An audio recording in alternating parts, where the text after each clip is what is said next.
Triple double hat trick, I know the code too. Ice trade, go for trade, yeah we cold too. Getting paper on these player haters, old news. Money on the other line, so I'm not gonna hold you. Money on the other line, so I'm not gonna hold you. Money on the other line, so I'm not gonna hold you. Money on the other line, so I'm not gonna hold you. Money on the other line, so I'm not gonna hold. My agent just said we made 100 flat. Make it back and make it stack just like I'm Steven Jack.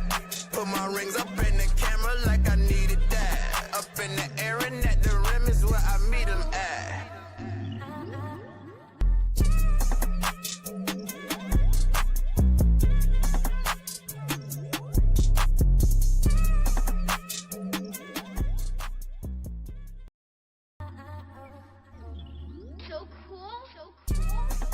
Triple double hat trick, I know the code too.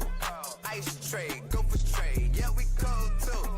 Getting paper on these player haters, old news. Money on the other line, so I'm not gonna hold you. Money on the other line, so I'm not gonna hold you. Money on the other line, so I'm not gonna hold you. Money on the other line, so I'm not gonna.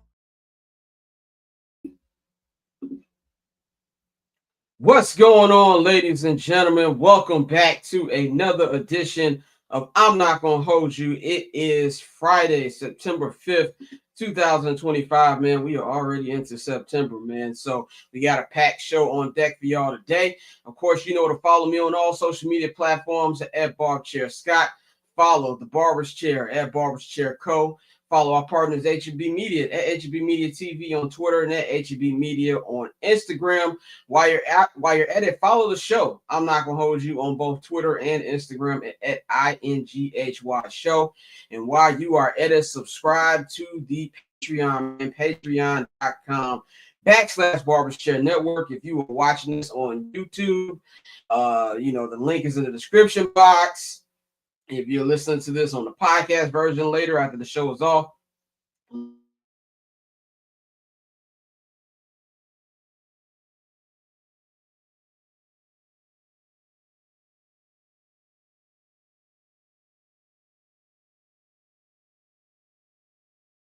exclusive Bears preview episodes. Me and Mikey. Yes, Mikey, I got him out of retirement to do Bears preview pods. Is up right now as we preview the Vikings game. We're also going to preview a little bit today on the show. Hold on. That feels like we have audio problems here. Can y'all hear me? But we good now. We good now. Okay. All right. Thank you, everybody. All right. I don't know what the fuck we're going on. See, this is what happened with Dante. That's going to work, by the way. Anyway, so we all good to go? Everything good? Yeah, we all good. You had froze up. Okay. You was all right. Oh, I had froze up. That's what it was. Okay. All right. Yeah, you had froze up a little bit. Okay, cool. That's better than I thought on the microphone. Anyway, cool. So yeah, subscribe to that. If you are new, subscribe to my new YouTube channel. I will be uploading a whole bunch of stuff on there. I've already got a lot of stuff on there right now. At Barb Chair Scott on all social media platforms as well, man. And yes, you are right, Orlando. He has unlimited PTO. I'm gonna put him out there for what he's doing right now. I know he's covering the Braves game. But as I told him earlier, the Braves been out of contention for months. There was no reason to be there. But anyway, we've got a packed show for y'all today. I'm going to bring in the rest of the crew right now who will be joining me today. We have got the one and only JR Bang here. You can follow JR Bang and JR Bang on all social media platforms. We have got the one and only Courtney Collabro. If you are not in tune with her new segment, check it right now on her Instagram page at 1-800-CALLER-BRO. And of course, we got the one and only Tosin here, man. One third of the Shirtless Plantain Show, the only football soccer podcast here on the Barbershop Network. You can follow him at Tosin on all social media platforms as well, man. How are y'all feeling today? We'll go ladies first. Courtney, how you feeling? You muted, and that wasn't my fault. I told y'all unmute yourselves. That's fine. Y'all lucky. Yeah, that's fine. Hold on. Just let me. Go ahead. Yeah, it was good. The feeling was restored last night. I did go out in Eagles jersey, my Randall Cunningham throwback, to flex on the people of Dallas a little bit, and it was glorious. What a fantastic game! I could not be more grateful that football is back. I really enjoyed football being back. Yesterday was amazing watching that game yesterday, and also college football last week as well. Tosin, how you feeling, brother? I'm great. I jokingly tweeted yesterday that I'm happy that NFL's back. This like people kicking around a ball and short shit, and they got some people was like, "Oh man, May Night has ruined you that bad." It's like, no, I've always been a Ravens. Yeah, I was about to say. Like, you see what Manchester United has done to this man? Yeah, no, but I'm happy. I think the thing that made me the most happiest about that game yesterday was immediately within like the first couple of seconds, we realized everyone's on bullshit and they're negative today, and I was like, I miss football. So we got somebody spitting on people. This is great. I missed it. I miss football so much. Yeah, man, it's nothing like an NFC East game to get the season started. We had somebody, hopefully he didn't tear his ACL, but as a Bulls fan, I'm also a certified doctor, and I do believe he tore his ACL. We had that, and we also had somebody spitting on somebody, so it was a nice start to the football weekend. Hey, how you feel? I know you said you're reading something riveting, as we'll be getting into in just a minute. Oh yeah, I love it. Oh, we are in peak football season for the Chicago Bears. We got hit pieces out there. We got medical analysis and stuff out there. Man, this is look. Some dude came back this week, you know what I'm saying, from a summer hiatus and stuff too, getting back to first black champ. Tonight, SmackDown is in Chicago. It's gonna be one of the greatest SmackDowns ever. I can feel it. Yo, great Friday. Are you going to SmackDown? No, because if I would have known this was going to be John Cena's last SmackDown or Chicago appearance on the WWE roster, and the potential of AJ Lee coming back to start a feud with her husband CM Punk going up against Seth Rollins and Becky Lynch. And let me just say this right now, WWE, NFL, I am still pitching for this. Monday Night Football is in Chicago. Minnesota versus Chicago. We know that both Seth Rollins and CM Punk are Chicago fans. They don't need to be on Raw on Monday. Just fight before the game. Just have a little segment to where they see each other in Soldier Field and they fight. Let's get this out the way. We're in full promotion. We need this. NFL. What is Monday Night Football on? ESPN. The WWE. Yeah. ESPN. I'm just trying to storylines. Let's go. Yeah. And what you say? Go ahead. You remember that tweet that said, "Think about the messiest person you know it's a man." Look how bad. Everything is messy. Messy. Especially when it comes to football and wrestling. I'm messy. Let's get it. And that would actually be an actual Chicago appearance because Allstate Arena is in fucking Rosemont. You know what I don't like about Allstate Arena? It has a college stadium vibe. Like college arena vibe. Like you go in there and feel like they ain't fixed them roofs in years. Like granted, I ain't been there over a decade. So I don't know. Maybe they've done changes. Probably still not. Ain't fixed. But what is the actual reason before we go on? What is the actual reason they never do shows like United Centers or Wintrust? The Rosemont Horizon has historically been a home for the WWE. They did SummerSlam. The first event in the United Center history was SummerSlam. Shouts out to our big homie Jared Payton. He was in the ring at that SummerSlam because his dad was in the corner of Razor Ramon when Razor Ramon and Shawn Michaels had wrestled. I think it was Razor Ramon and Shawn Michaels for the Intercontinental Championship. Jared, and there's a video and photo of Jared and his dad and Razor Ramon in the middle of the ring. I will always be jealous of Jared for that. But they did that for that. But the Rosemont Horizon has always been the home of the WWE. Big shout out to JP. Him, his mom and his sister will be the honorary captains on Monday for Monday Night Football as they will be celebrating the 1985 Bears 40th anniversary. So, usually first home game of the year is always alumni night. So, it's usually when you run into all of the former Bears and stuff. I know last year I ran into Spice Adams and that cornerback turned police officer, Peanut Tillman. So I know there's going to be a lot of people there this time. So said Rosemont is a leverage city for Chicago sports fans. But anyway, sports thing. Let's get into the mess pretty much. So really just about an hour before we came on here, an article dropped on Twitter, and I was actually added by one of my Twitter followers. He said, I thought this would be something that you would be interested in. So this is an article that's based pretty much on the dysfunction of last year's Chicago Bears season. This is written by journalist Tyler Dunn. Tyler Dunn, founder of Go Long. This is on the Go Long Substack, it looks like. He used to be an NFL beat writer, used to cover for the Green Bay Packers, and he's done a whole bunch of NFL coverage. I'm throwing all these stats out. I don't want to, what I'm about to say is not against this gentleman. I just want to get that out there. This is not against him. He's obviously an esteemed journalist. I see a lot of other reputable journalists are following him as well. And I do believe these people told him these things that he put in this article. I don't believe he made up any of this shit. Just want to put that out there. But a 3-part series called House of Dysfunction, basically breaking down what happened last year with the Chicago Bears season. And also, he says pretty much why you'll see this team hasn't won a playoff game in 15 years. It's called House of Dysfunction. First part is on Caleb Williams. The second part is on Ryan Poe. I don't remember what the third one allegedly is supposed to be on. The third was supposed to be about Ben and Caleb's relationship.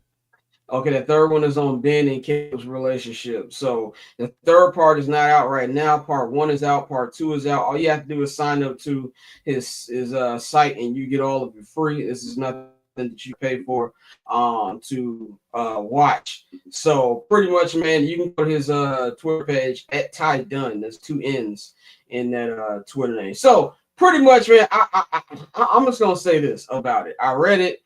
And the beginning of, I ain't gonna lie, they got me at first. I was like, hey, I don't know. I wouldn't doubt that this happened. But the more and more I read through the article, it comes off as sour grapes from a lot of coaches and a lot of players who are no longer at 1920 Football Drive. It accuses Caleb of being rude. It accuses Caleb of not ever looking at film, never being on his iPad, or to look at, the playbook and things like that, being accused of not knowing the playbook at all, snapping the ball, being rude to his teammates, his former coaches, a run-in with former coach, interim coach. I got my man's name already. Thomas Brown. Thomas Brown. It's been a long time. Thomas Brown. So, it's been a lot of stuff that they accused him of in here. And from what I've been around this team for 5 years. This is my 4th full-time season covering this team. I have not heard any of this from Caleb specifically. And, there's been a lot of people out there, just really on Caleb's name these 9 months. And specifically in this, it sounds like I believe these men told Tyler Dunn these things. I believe 80% of it is bullshit. Now, there's always the truth is in the middle. The truth is always in the middle.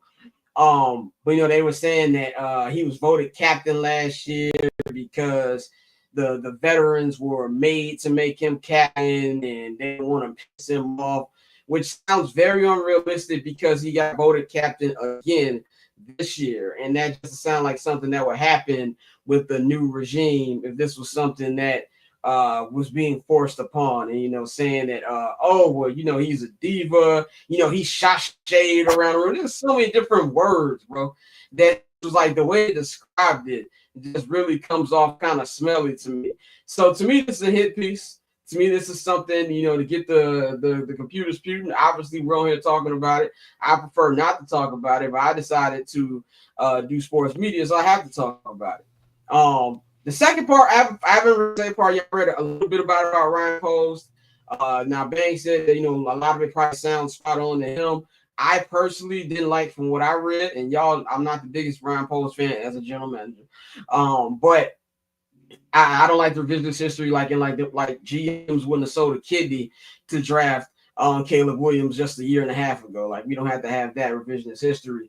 And so, I guess it shits on a lot of Ryan Post, the draft tendencies and things like that. So I haven't read that yet. Part 3 is not out. So, and to me, it's just, this is one last thing that we're going to drop before the season starts. And we all kind of expected something to drop. Bang, I even think you said that the Seth Wickersham story was going to come back around. before week 1, and we haven't heard anything. She got this. So my overall opinion is, and I haven't, from somebody who's been around the team, who's around the team every week, I've heard none of these complaints about Caleb. I've heard a lot of complaints about the coaching staff from not just Caleb, from other players who are still here. And I think that if you look at all those players, and this is what I found very interesting. They cannot contact Matt Eberflus. I wonder why. Because he's one of the few who's actually employed in the NFL. These other guys don't have jobs. So they're trying to clear their name from all the negative stuff that was in the Seth Wickersham piece that Caleb and his pops said about these coaches, so they can get themselves a new job. I'm not blind to what's going on here. So that's my personal opinion. I don't have a problem with the journalist. He's just doing his job. But I do 100% think this is like Caleb's version of the Jordan rules a little bit before the season even starts. Bang, you said you had to take on this. What's your take on it? I'll first of all to also with the Rosemont Horizon thing is right by O'Hare, so they could get in and get out. They ain't got to go deep in the city. So I'll start with part 2 first. These are things that I know that I've heard around the team when it comes to Ryan Poles. Well, some of it, not all. Like they go deep into the Kansas City Chiefs stuff.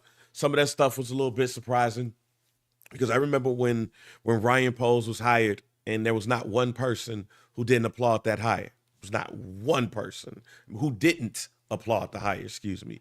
Everybody that was anybody said the Bears finally got them one.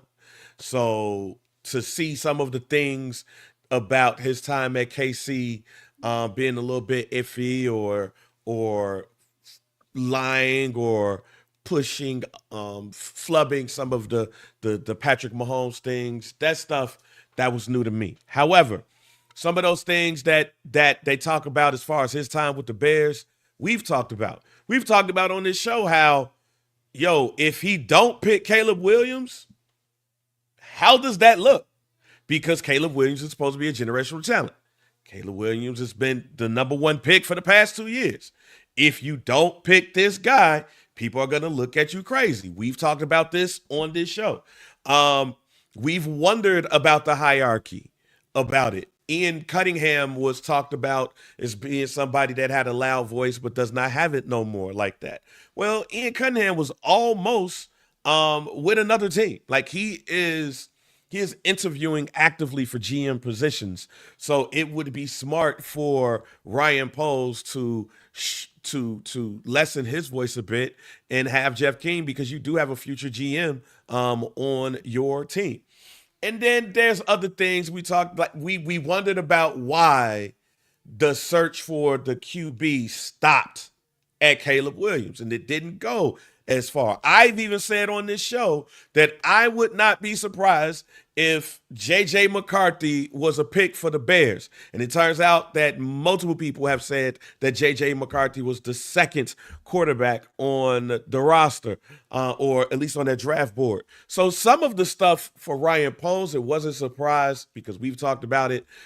It was more of the Kansas City stuff that I was like, but the Caleb thing, whoa. Some, like when Thomas Brown became the interim head coach, we heard him talk about accountability. He preached about accountability. He said that he was having tough conversations with Caleb. So to see some of those things was not surprising if you heard what not only he said, but what everybody said about what happened when he became the interim head coach. He wasn't for the bullshit. Some of those other things, we saw Caleb Williams get pissed after that damn Hail Mary. Who wasn't pissed? My son was over there crying and shit. So who wasn't pissed and mad about that? Who wouldn't be pissed and mad about that?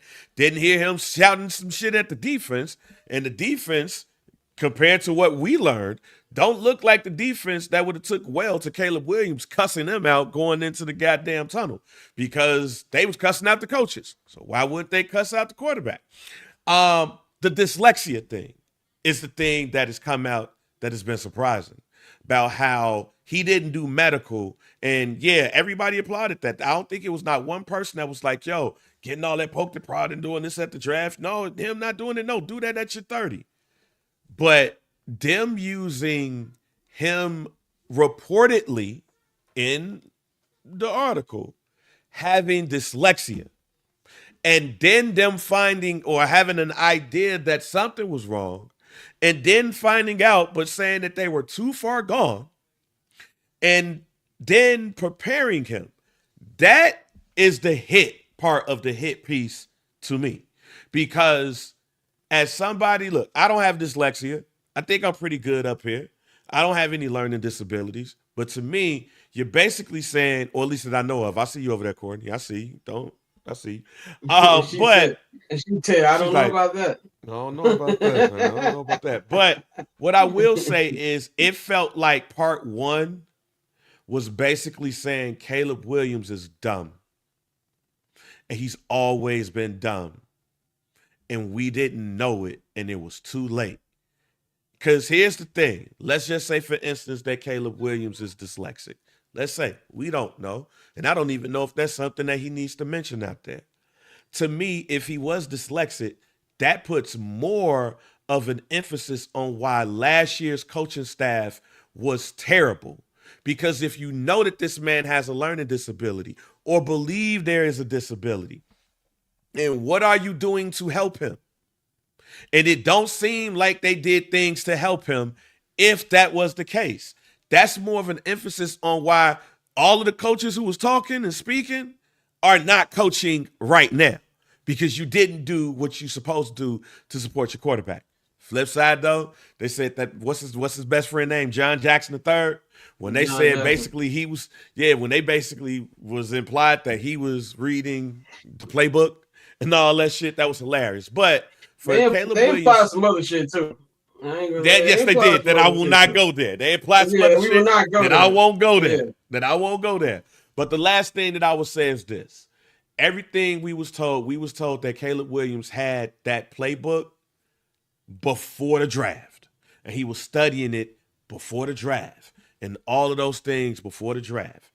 If you knew that there was an issue, then you wouldn't have drafted him, number one. That's my thing right there. If he wasn't reading the playbook before the draft, then you should have made a turn and drafted somebody else. You didn't. So I don't know what to particularly believe with some of the stuff that I'm learning, but to use dyslexia as possibly the reason why he can't process and all of that stuff, if that's the case, then that's coaching. That's not on Caleb Williams.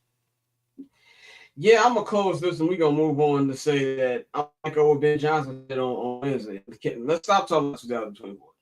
Let's snap ball. I cannot wait for Monday so we can talk about what's going on the fucking field. Like, it's just been too much talking, too much narrative been building. And honestly, I blame some of the fans too, because we're very gullible and we eat this shit up. That's why the national media is going to continue to, feed this shit out, man. But let's just play the game of football. Let's be real. Let's just say some of this shit is true, right? If some of this shit is true, we going to find out very quickly what kind of guy Caleb Williams is, because he has all the weapons he needs. He has the rebuild offensive line. He has the offensive guru head coach. If this fails, it's on nobody but his shoulders. So that's pretty much why I'm at with it, man. But let's get into last night's action in the NFL. The NFL season opener, the Dallas Cowboys went to Philadelphia to take on the defending Super Bowl champion Philadelphia Eagles. The Eagles would win 24-20 in a really entertaining game. A game that had like an hour, 45-minute hour delay because of lightning and thunder in the Philadelphia area.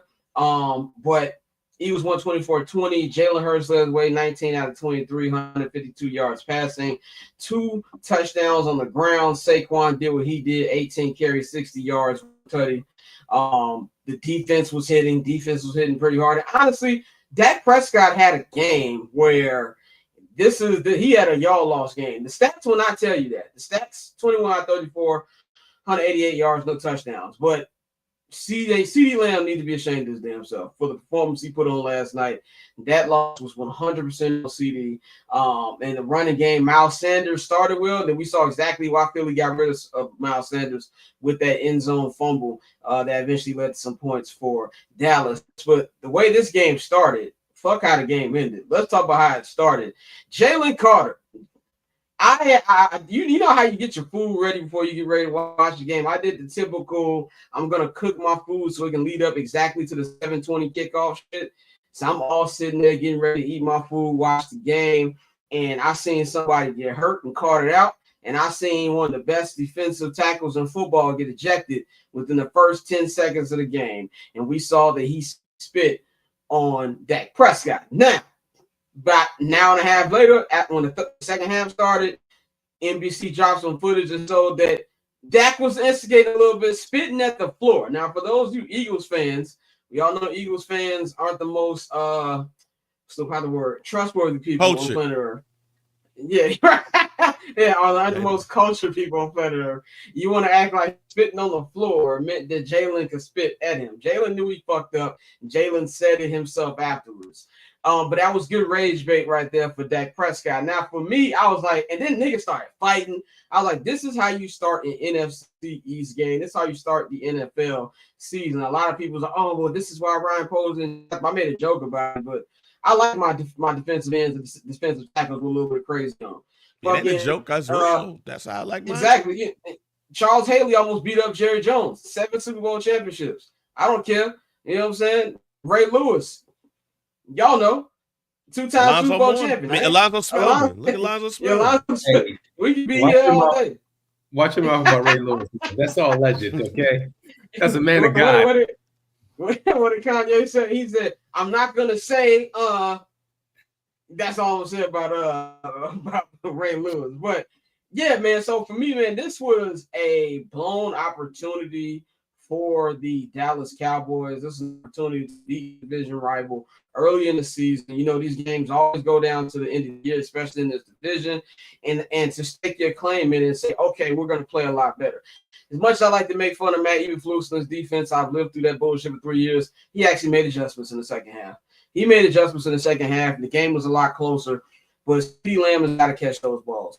And that's just it's a bad loss. It's a bad loss for Dallas. Now, I want to get to the Philly side of things.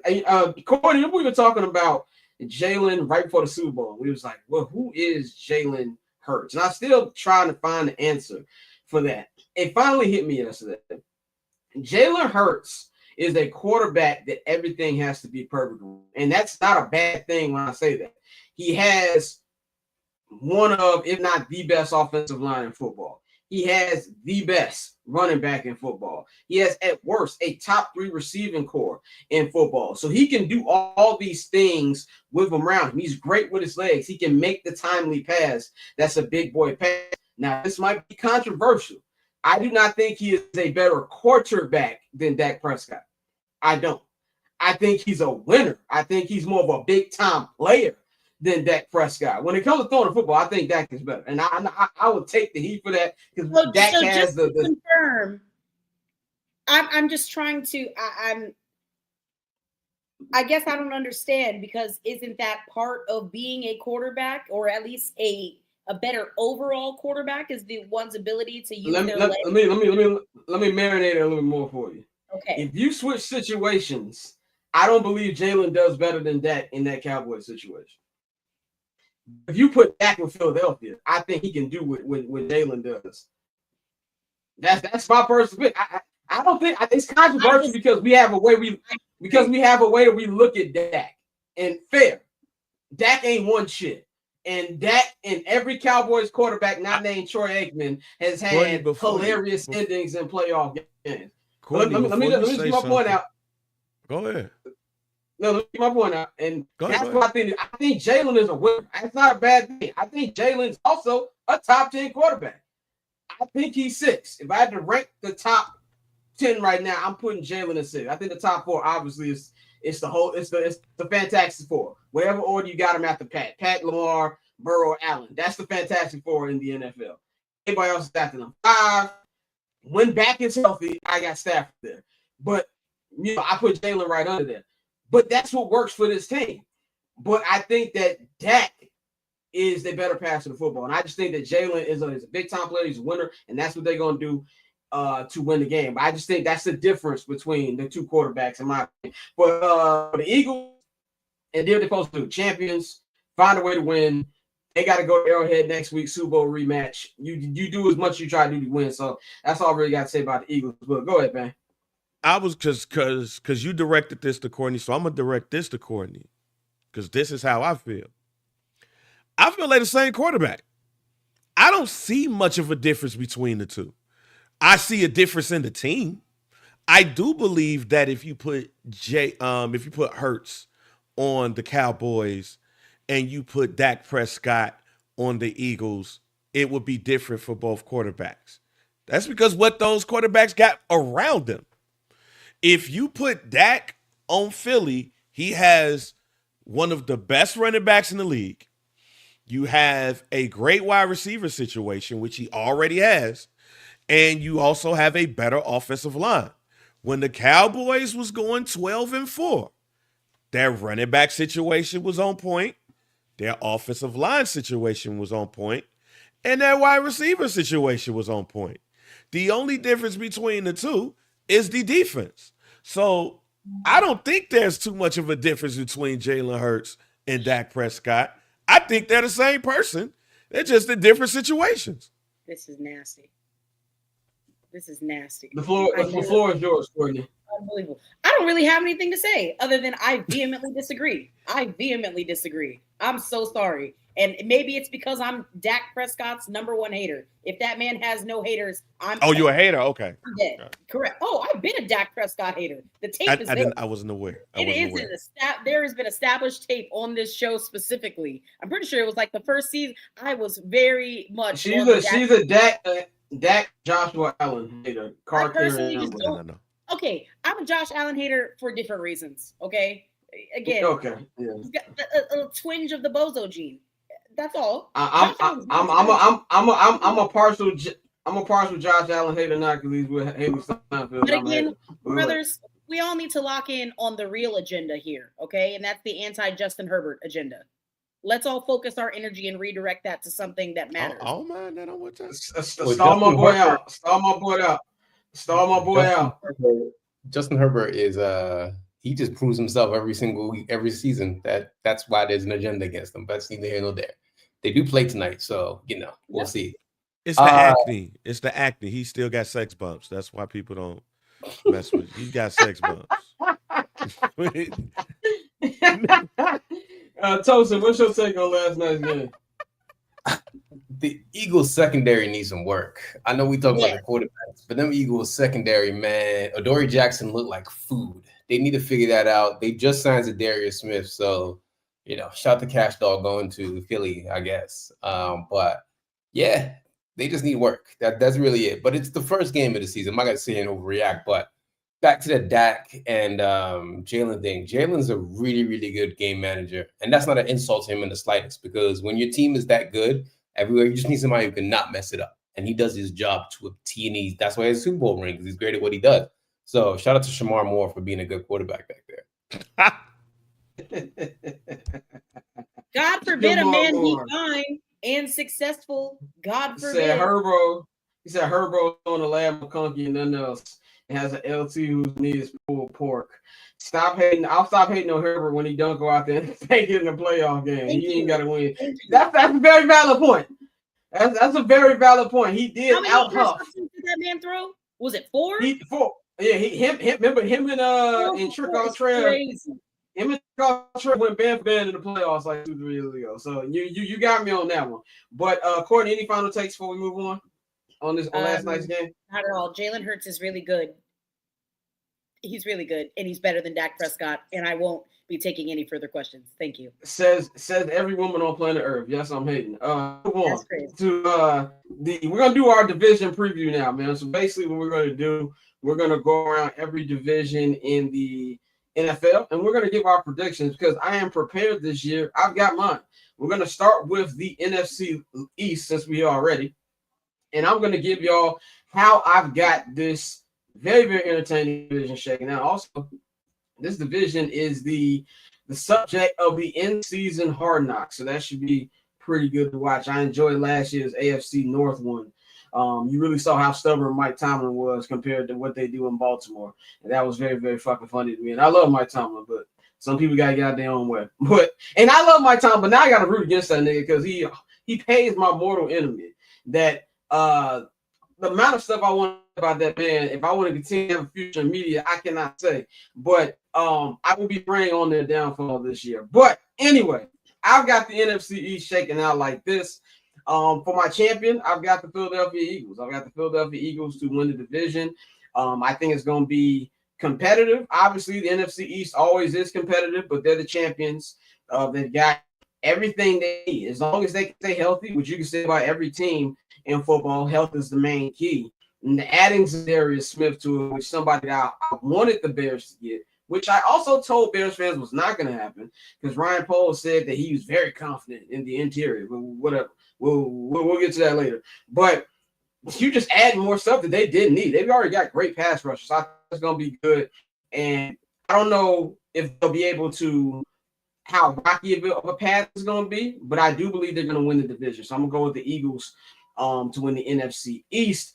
I got the Commanders finishing in second again. I think the team in general is going to take a step back. I do not believe Jaden is going to take a step back. I think Jaden is one of the ones.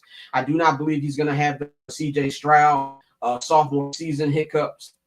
He just looks like he gets it, and I think that he's going to be able to have an excellent year. This is one of the oldest rosters in the NFL. That's a problem I have there. Big Deebo Samuel fan, but I do not believe Deebo is anywhere near the guy that he was in San Francisco anymore, and he keeps getting hurt. Terry McLaurin is Terry McLaurin. I don't believe in that defense. Bobby Wagner's old. It's just a whole bunch of dudes on there. I'm very questionable about their running game as well. So I'm going to have them finish in second. Third, I got the Cowboys. Michael Parsons was a big blow, obviously, but this was the team that I was high on, even if Michael Parsons was still there. So I definitely think there's going to be a little bit of a setback defensively from that, obviously. And you got a defensive coordinator, Matt Eberflus, who's not a bad defensive guy. I'm not going to shit on Flus like that. Flus is a solid defensive coordinator, but Flus is not aggressive. He is the definition of bend, don't break, even though sometimes that motherfucker do break. So, and then the offense is the offense, man. Some nights they're going to look good. Some nights they're not going to look good, but they're going to be third in the division. The Giants, I don't understand why Giants fans are so excited. I really don't. Russell Wilson, I love Russ. Seen this for the last couple of years. He started off hot for about 4-6 weeks, and we get back seeing why Seattle got rid of his ass. So Jackson Dart, I'm not buying it. We might see Jameis a couple times, but Jameis is the same thing. Jameis got 2 or 3 weeks in him as well. I think this team is going to be bad. The only redeeming quality about this team is that you do have somebody great like Malik Neighbors. They got a couple good defenders as well. It's still a last place team for me. So that's how I got the NFC East shaking out. Courtney, how you got this division going? Exactly the same. The exact same order. However, I'm a little intrigued by the idea of the Commanders. I think they made some improvements to the offensive line, which they needed, because remember last season I was worried for Jaden Daniels' health. The Eagles are going to win that division. I am, like Tosin said, concerned about their secondary because there's some noticeable holes there. But yeah, I have it shaken out the exact same. I got Eagles, Commanders, Cowboys, and then the Giants. Bang, how you got the East going? I ain't do no 1 through 4, but I do have Philly winning the division. Cliff Kingsbury in year 2. We got to see how that shakes out. The Dallas Cowboys. I've never seen the team be so enthusiastic or media around the team be so enthusiastic after they lost. Like, fam, they lost. Let's stop talking about could they contend and shit. They still lost. And they got a lot of problems on that bitch. Let's stop trying to put the Cowboys on the pedestal for ratings reasons. And the New York Giants, I think the New York Giants are going to give people problems, but they ain't going to win. They're going to give people problems. They're going to be a little scrappy dude. No, mind you, the Commanders were always that team, Bang. The Giants were giving the Commanders fits last season. Mm-hmm. Yeah, the Giants going to be that little scrappy team that you think you're going to come in and whoop their ass, but you're like, oh, this was tougher than I thought. Let me get this shit over with. And you beat them, but it's closer than you thought. But I do have the Eagles winning the division, being the first team in what, like 30 years, 20 years to win back-to-back division titles. Yeah, it's been 21 years. 2004 was the last time a team went back to back. By the way, if you're watching this on YouTube, my camera's shaking. The train moving, nigga. Ain't nothing I can do about that, brother. It's all about house placement. So anyway, it's not an earthquake going on. Tosin, how you the NFC shaking? Same exact way. 1 through 4 is the same way. I do think the Giants can be a little bit tougher than what people think they are. I'm really excited to see what Abdul Carter looks like with that team. He's looking, like everything they said he's going to be. Like I said, I'm really concerned about the Eagles secondary, but it's only one game, so we'll see. A.J. Brown was hurt yesterday, apparently. He has a hamstring injury, so we'll see how that plays out the entire rest of the year. Commanders, I do like the Commanders. I like Jaden Daniels. I would love if they stop comparing Lamar Jackson, because that's not good. Let's not do that. Let's behave ourselves. But I do like that team. If you black in front of inner city, they're gonna compare you to Lamar Jackson. Of course. Yeah. Debo looks like he's been eating ho-hos instead of eating protein bars. He looks like a big man, and not a good way. But again, I just don't trust that defense, man. Bobby Wagner's like 30. Bobby Wagner's my age. Like, literally, we're the same age. And it's like, yo, damn, my knees hurt. Bobby Wagner was on a Legion of Boom. All them niggas are retired. Hello? So there we go. But yeah, I've been going that way.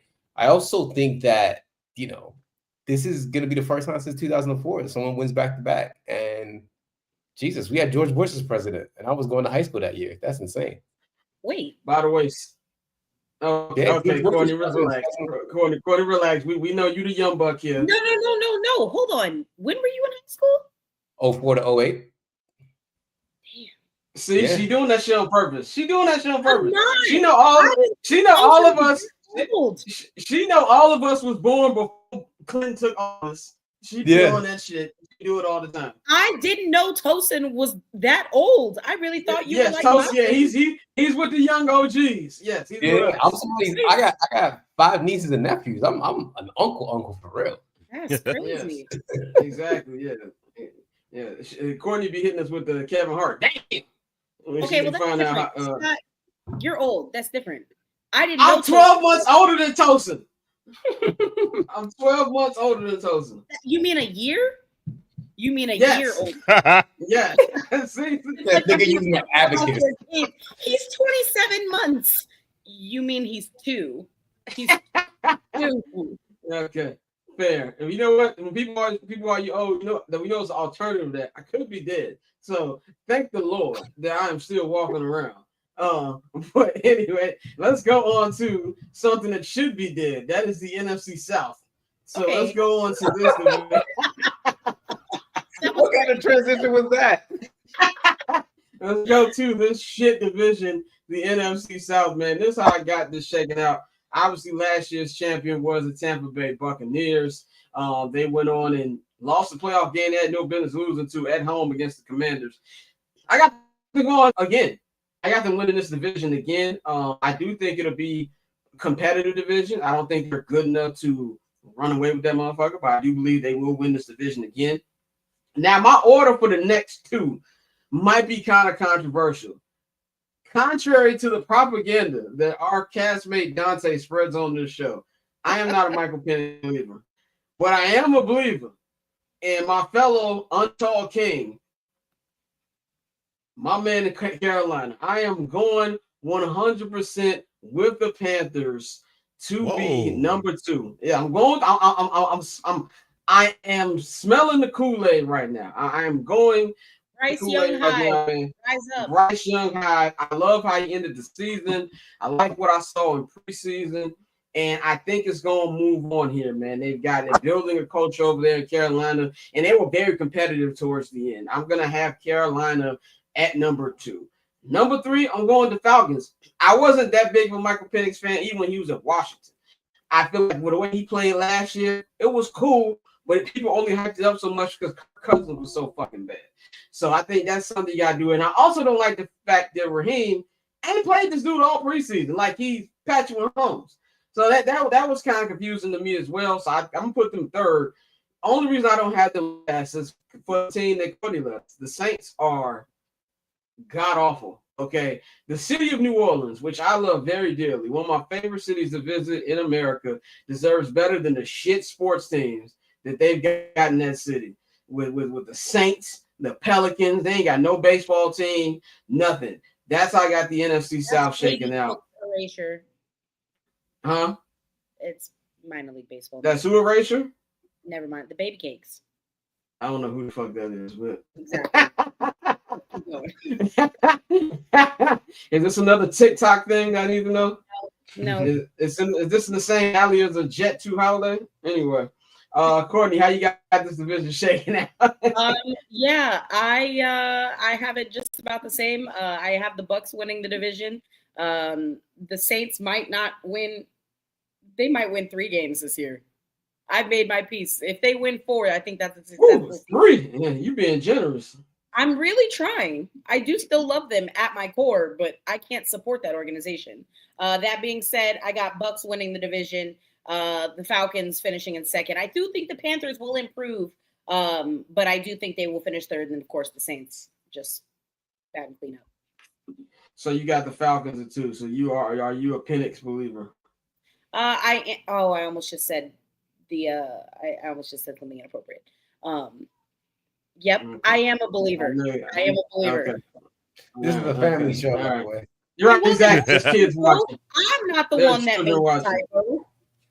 And there are children watching this program. Oh, Bang, how you got this shit show of a division playing out? So I found the site where I did my predictions at. I actually went through every game and everything, and I am very high on the Tampa Bay Buccaneers. I have them winning this division.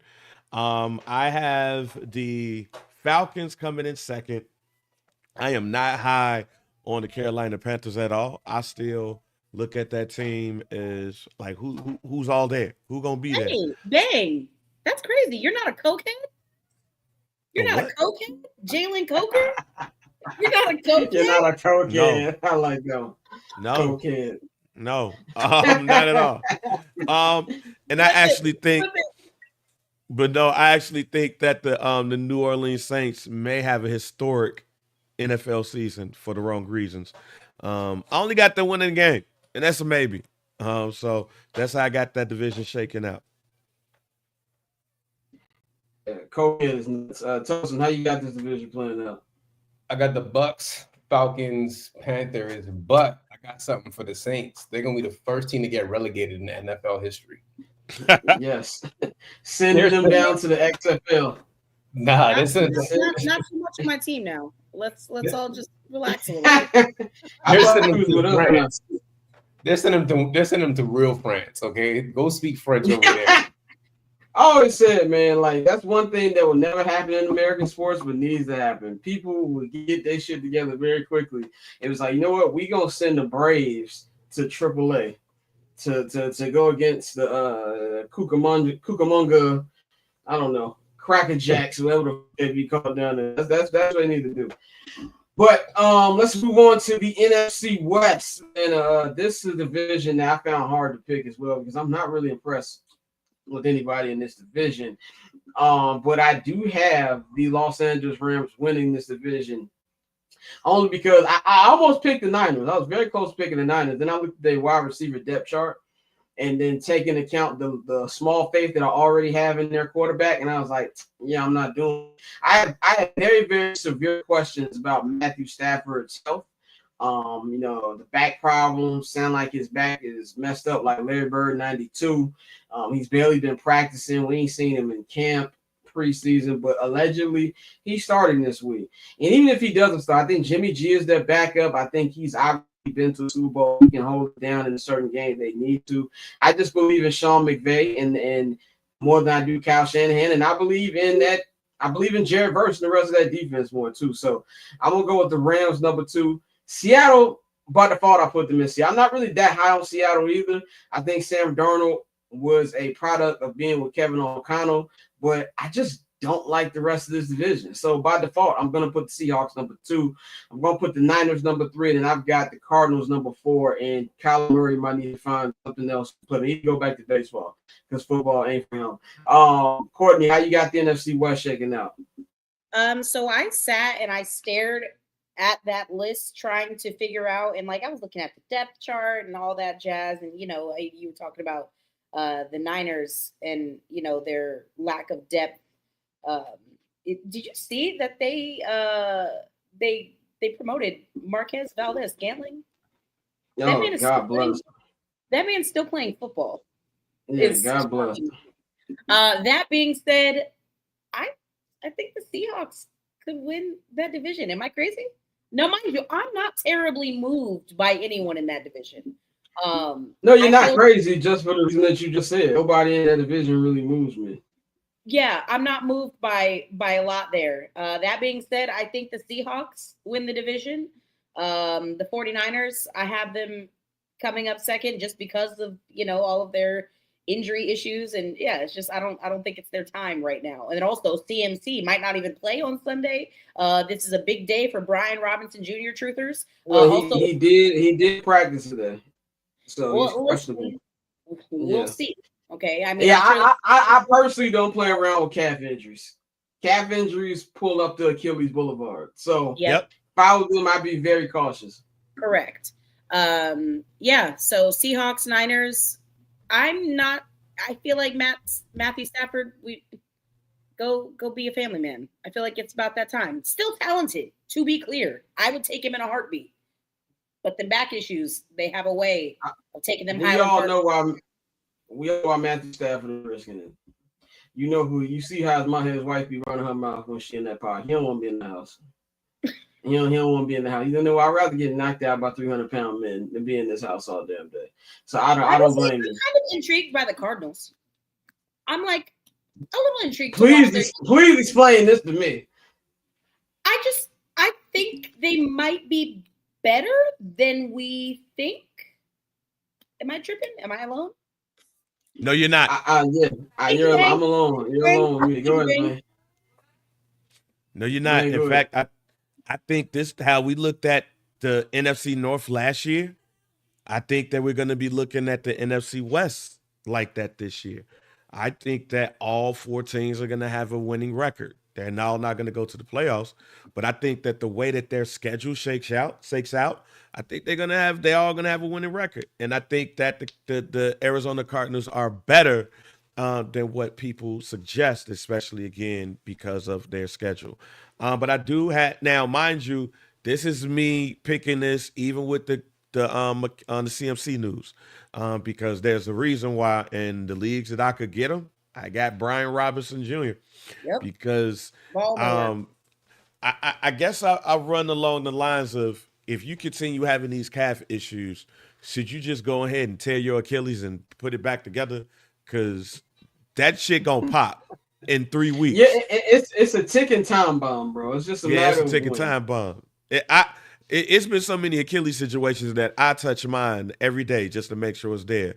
And side note, I don't even put if you ever see me on the couch, I put my legs out because Pet Cemetery, when dudes slice dude Achilles, I still got a phobia on that. But that being said, I do still have the San Francisco 49ers winning the division along with the Seattle Seahawks number 2, LA number 3, and the Arizona Cardinals number 4. The same thing with Matt Stafford. The same thing we're talking about CMC's Achilles is Matthew Stafford's back. That shit waiting for a defensive lineman to knock his shit out of place. And he ended up announcing his retirement in the middle of the season. So that's what I got. Shout out to everybody watching. We got over 1,000 people watching on all platforms. Shout out to y'all watching. Tosin, how you got this division shaking out? I'm a big Mike McDonald truther. That's my guy. Has always been my guy. Sad that he's shocker here, former Baltimore Raven. Hey, listen, we know how to get executives and coaches. We do it well. That's why we don't got nobody making hit pieces about our quarterback like y'all, because we're not messy. Okay, all right, enough. I got Seattle. I just think that defense is going to be really good this year. I I think that rookie they got, Nick, from South Carolina, I really, really think Nick's going to be good in that system.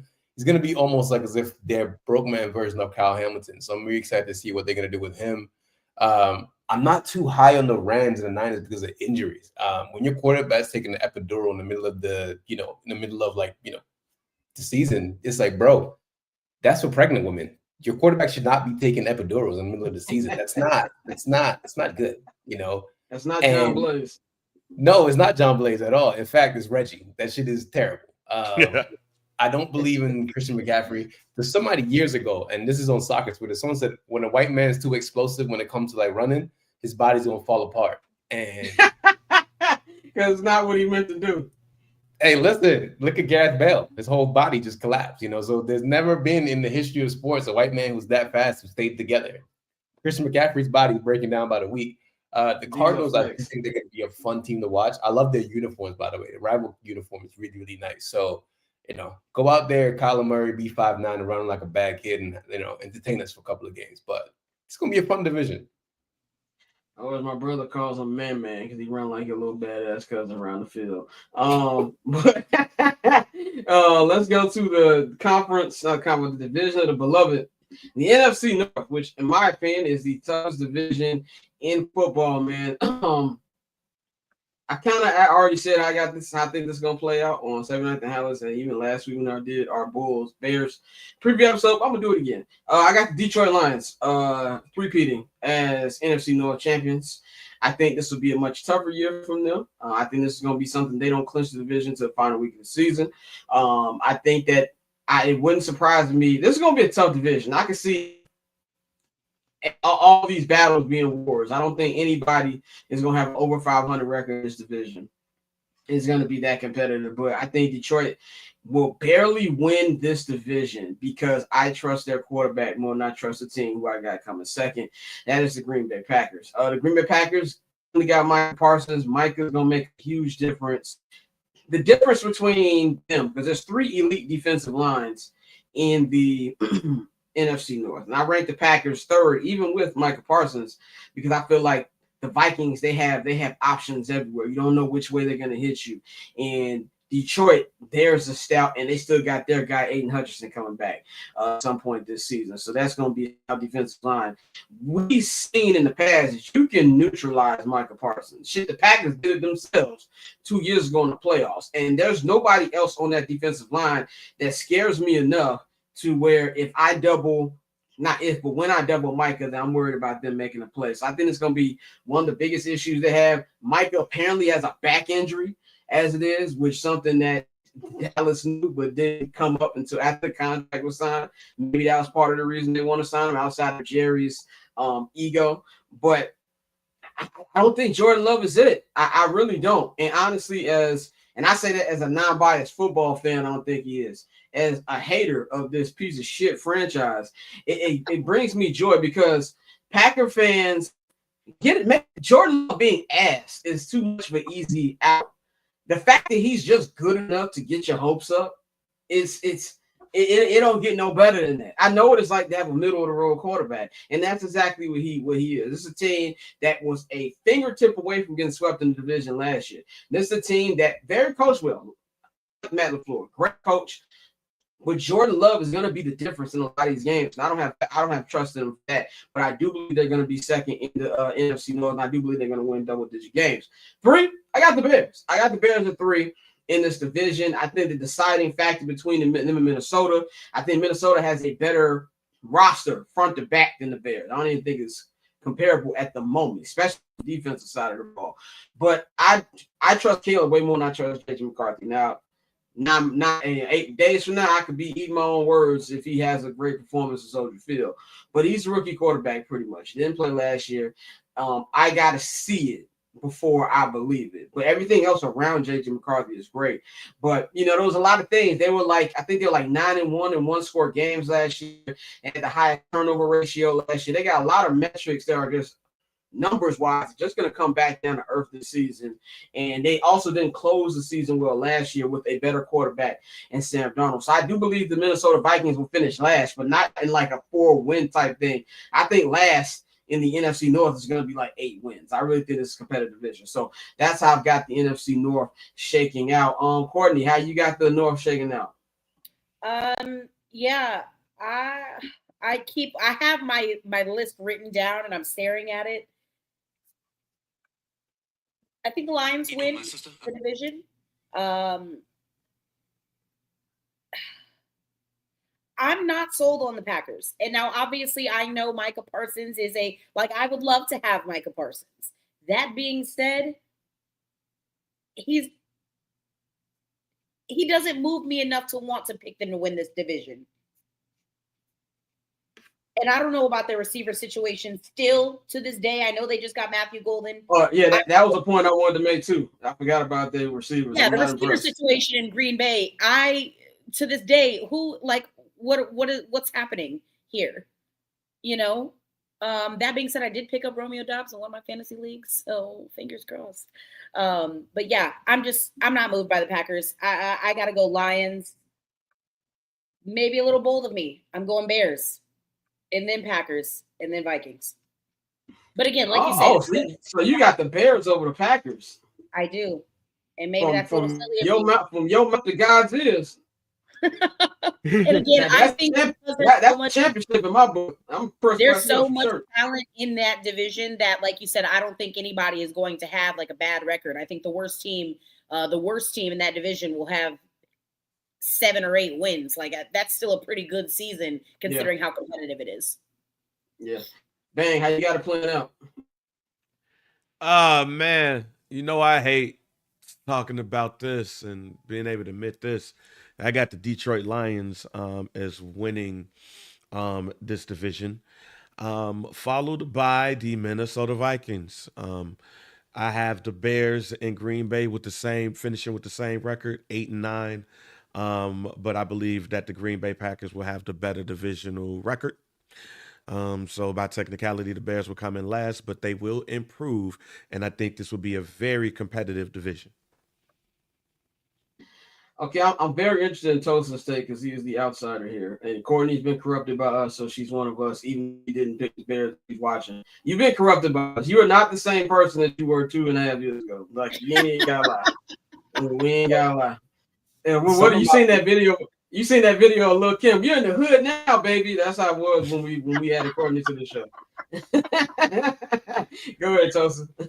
I got Courtney on Martin Luther King Boulevard. That's crazy as hell. Insane. Courtney over here at what's it called? She over here at Harold. That's insane. Yeah. Courtney, we gonna take Courtney Harold and J&J Fish. I'm gonna throw a spanner here. I want to be controversial today. That's just I just feel like being chaotic. I got the Packers winning the NFC North this year. I don't know how Detroit's going to bounce back with losing their 2 main offensive coordinators. I think that Dan Campbell's a really good coach, but I think that he was really held up with his coordinators, right? So I'm excited to see how, the Lions are talented. So if they do win the division, I won't be shocked. But I just feel like last year the Packers are the youngest team in the league, and they just got a little bit better. They're moving one of their guys to center this year, so they're getting all 5 of their best guys on the line. So I think they're going to be a lot better.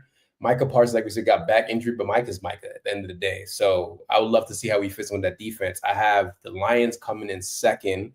Then I have the Bears coming in third. Bears going to take a big step this year. I think that they're going to look a lot better. There are going to be some moments where you're going to be frustrated, but you can see that their trajectory is going forward. But I have the Vikings going last. And the reason why I have this is for a personal bias, and I'm not being objective here. I already told you guys I'm a hater. There's a guy about 3 years ago, when Lamar's contract was up, and I blocked him. I don't know what his ad is anymore, but he said that the Ravens should not pay Lamar Jackson. They should go get J.J. McCarthy instead of Lamar Jackson. Almost want to call every name in the world in English, then in Yoruba. Because I'm like, yo, this is not only one of the best quarterbacks in the league, this is one of the best players in the league. I'm not giving up Lamar Jackson for no goddamn J.J. McCarthy. I don't care what you say. So for that reason alone, I have the Vikings coming in last. There's no rhyme or reason for it. That's just me being a hater. that's just it. I love hater picks, man. I really love hater picks. But this next part, we're gonna do this rap style. We're just gonna name our 3 wild card teams from the NFC. So my 3 wild card teams for the NFC, I got the Packers being the 5th seed, I got the Commanders being the 6th seed, and I got the Seahawks taking the 7th and final playoff seed. Courtney, who your 3 NFC playoff wild card team? Somebody didn't do her homework. I did. I'm looking at my list right now.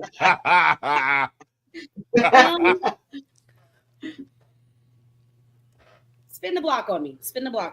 Okay, go ahead, man. I got Atlanta, Seattle, and Minnesota taking the wild cards. Okay, Tosin, who's your 3? Niners, Cards, and Commanders. That's what I'm trying. I'm wrestling with myself, Tosin. I'm wrestling with myself about the Arizona Cardinals. I don't know. Something in something. Hey, take your shot. You were right on the Commanders last year. There's something in the right water. On the Commanders. There's something in the water, and I'm trying to see it. Courtney, look, here's the thing. Even if we're wrong, nobody gonna beat your ass. Because even if they tried, I'll jump before you. So don't worry about it. All right. So you going, Courtney, what's your final 3? Yeah, I'm going Green Bay, Arizona, and San Francisco. Okay. That's nasty. All right. We're going to move on to the AFC now. We're going to start with the AFC East. It's going to be a fake competitive division. As we say in Chicago, fake decent division. That's what the AFC East is going to be. Got the Buffalo Bills. I got the Buffalo Bills winning this division. What I mean by going to be fake decent, because there's going to be some good games. But the Bills, to me, they are a complete team. It's a team that probably should have been in the Super Bowl last year. There was a lot of voodoo going on at Arrowhead in the AFC Championship game last week. But I got the Bills winning this. Patriots, man. I'm buying a little bit of Patriot stock. I ain't gonna lie. I'm buying a little bit of Patriot stock. I like what I saw. Yeah, I liked what I saw from Drake May last year. I really did. I like what I saw from Drake May. I like Vrabel. I'm a football guy. I like Vrabel. And I think you're gonna get a mature Stephon Diggs. Did y'all see him apologize to the Boston media a couple of days ago? I was like, okay, he can be mature all he wants to. That knee ain't. That's called. I dealt with a Dominican woman for 6 months, and now I'm going to apologize. And she popped. I popped the Dominican woman, and my knee bad. Scott, next time you come to New York, I got a Dominican spot to take you to. Okay, this off air, but I got a Dominican place to take you. Yeah, he said I'm not trying to blow the spot up. Absolutely not. Yeah, you don't need to blow the spot up, man. Like, look. Hey man, shout out to New York. Shout out to all the women in New York. All of y'all. All New York got whatever play you want. New York got what I'd have fell in love about 8 times just walking down Brooklyn. Anyway, it's another conversation. But I got the Patriots finishing second in the AFC East. Third, I'm gonna go with my man Justin and the Jets. I think we all know the Jets defense is solid. Garrett Wilson, one of my favorite young wide receivers in the league. I am praying that Justin finds his spot as a starting quarterback. I believe this is the last chance. I think if it don't go well here, my boy finna be a perennial backup. Now, from a career aspect, best job in sports. Alex Daniels, very paid young man, very paid, and led into a good media career for him, and you always have a job. Case Keenum has a great job, all that. But I remember what he used to be. I don't know how excited I was when we drafted him. So I'm rooting for Justin to do well. And also, since I am also selfish, I don't want to do better than Caleb, but I do want him to do well. I think they're going to finish third in this division. I think Justin's going to be Justin. I just think who he is. I just hope he stays healthy. And four, not only are the Dolphins going to finish last, hot take. I don't even think this is a hot take. Tyreek Hill will be on a different team by trade deadline. That is I'm one for the first time in his career. Dolphins, he was not named a captain. He's been flirting around with it, and it's supposed to say yes. I can see him in Baltimore. I really. What has he not been flirting around with? The man see has him where? See him where? I can see him in Baltimore. I can see him in Baltimore. Doing what? Get hip hop. Playing wide receiver. I can see him being I can see him being playing wide receiver in Baltimore. But hey, we'll Scott, see. I'm gonna tell you this. We don't need no more receivers, and we don't need no more bad characters in that team. Okay, no, we need family men who don't get divorced. You need men who go to Bible study. on Wednesdays after practice. That's why I got finished in the AFC East. Courtney, how you got the AFC East shaking out? Yeah, not that different from you. I have Buffalo winning that division. I think the Patriots are pretty solid. You know, I've always been really big on Christian Gonzalez, which again, I know he's nursing injuries right now, just like it feels like everybody else is, and the season just fucking started. Excuse me. I think Miami's terrible. I think Miami's going to finish last in the AFC East.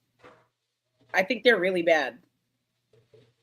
Yeah, I think everybody with eyes. Yeah, look, I think this is somebody. Look, I add this one. Miami. Yeah, that's yeah. Can I just add this little nugget? I've been waiting to say this on the show, but I forgot last week because I'm over the Courtney. But the Dolphins are a soft ass football team. I saw this at joint practice. These motherfuckers complaining about getting hit in joint practice, and the media was complaining even more. I'm like, y'all not even out there. Stop acting soft. So, you know what I'm saying? Enough from the entire state of Florida and everything going on there. I am rooting for the Miami Dolphins downfall because a lot of y'all is acting like bitches. And I don't like how some of y'all talking about my city. If you live in Florida, you do not have the right, the unmitigated gall to talk about a city like Chicago. Like, you're still in Florida. I don't care if you are in Miami. You're still in Florida, which is Indiana with palm trees and hurricanes. That's the only difference between the two. Okay, so enough. Anyway, Bang, how you got? I'm sorry, I just saw in the comments that Orlando called Mike McDaniel South Beach Logic. he do look like Logic. South Beach Logic. Bang, how you got the AFC shaking up? Man, this division don't even matter. It's the Bills and everybody else. I don't think any of those three teams going to be super competitive. I got the Patriots and the Miami Dolphins finishing second and third. And Justin gonna forget backup. Justin's gonna be either playing in the CFL the next season. Yeah, that's fair. If it don't work here, you back up where? How you gonna have a backup that can't? Nah. Who he gonna help? Like what starter is he gonna help prepare? He gonna that's a good point. What starter? No disrespect. That sounds fucked up, but it's true. No disrespect, but what starter he gonna help get ready? What starter he gonna help get ready? Never forget where you came from. I know he came from here. And shit didn't work. I just want to put this out now in week 1. If Caleb if Caleb is what I hope he is, I will 100% forget where I came from very quickly. I'm like, y'all don't have an all-star quarterback. Yeah. With that being said, nah, man. Hey, Justin, he better shape up, or he gonna be with the Toronto Argonauts. You know what I'm saying? Shouts out to my girl Ace. Shouts out to my homie Ace, who's the in-game announcer for the Toronto Argonauts. But he gonna be over there. She gonna be like, yo, Bang, Justin Fields here. Like, yo, yeah, tell him I said what up. Yeah, he's gonna be new Doug Flutie. We'll see him in the NFL in 5 years. But nah, I didn't say UFL. I said CFL. Damn, you said bro's gonna be playing for the Saskatchewan Roughriders. That's crazy. Yep, he's gonna be playing for the Grey Cup. That's what he's gonna be doing. He's gonna be a multiple-time Grey Cup champion if this shit don't work out. You know what I'm saying? But they're finishing in last. If there's a team that I don't believe in that people trying to pump up because they got a new coach, is the damn New York Jets. Their offensive coordinator was the passing game coordinator for the Detroit Lions last year. Not saying that's bad, but what did he do if either Ben Johnson did a lot or somebody lying? We gonna find out about 2 coaches, one a head coach and one an OC, that got Bears kind of ties this year. And I think the Jets, the ghetto, you in the hood now, baby. Yeah. Hey man, I'm all for black men getting jobs, but Aaron Glenn just looks like a 5-13 coach.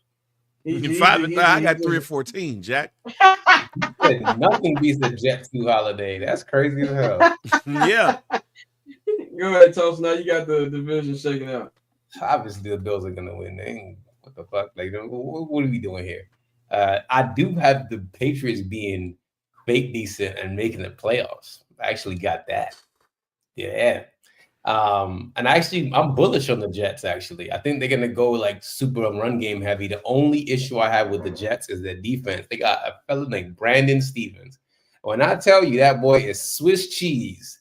Woo, I saw the Ravens last year. You remember that game against the Bengals when it was Thursday night, we were all purple and it was like a back and forth. It was a shootout, yeah. Like every Marcus Bengals Williams, game was that shit.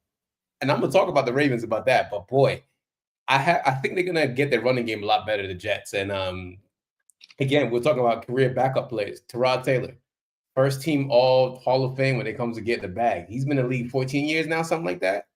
Being a backup quarterback, even got himself a Super Bowl ring to put on. Tyrod Taylor's first team bad luck. Chargers tried to kill him. You know what I'm saying? They tried to kill him right before the game. Yeah. Just so they could play Justin Herbert. And then I got the Dolphins coming in last. Them and the Saints are going to get relegated. And I also had Mike McDaniels getting fired in the middle of the season, like JRT said, because I don't think Logic is a good coach. And I think he looks like he gets nervous. And he looks like he's like shaky, you know? So, and I do not believe in Tua. I almost said something very wild. Almost said some Sessions word. Yeah, no, you got to say it now. Nah. It said Aaron Glenn's gonna have Justin run the wishbone. No, it's some exceptions for you can't say it. Man, McDonald looked like he get nervous in front of women and soil his pants. That's how it looked like. Can we move on? He was like, oh man, it's cold outside. Oh man, you're in Miami. Don't get cold, my nigga. Oh man, this nigga had full white hoodie warm up in 105-degree weather during training camp. I was like, there's something wrong with this dude, man. Oh man, yeah. Oh, I'm sorry. Okay, man, we'll lose the plot, man. With this last comment. He looked like he has transactional relationships. That's what he do. He has. McDonald's. Speaking of, how's Shannon Sharp doing? Oh wow! Okay, yeah. So we're gonna move on to the AFC crazy South. pivots on this show today. All of you are on timeout. You're all on timeout. We are officially back, man. Let's move on to the AFC South, which is just a warmer climate version of the NFC South.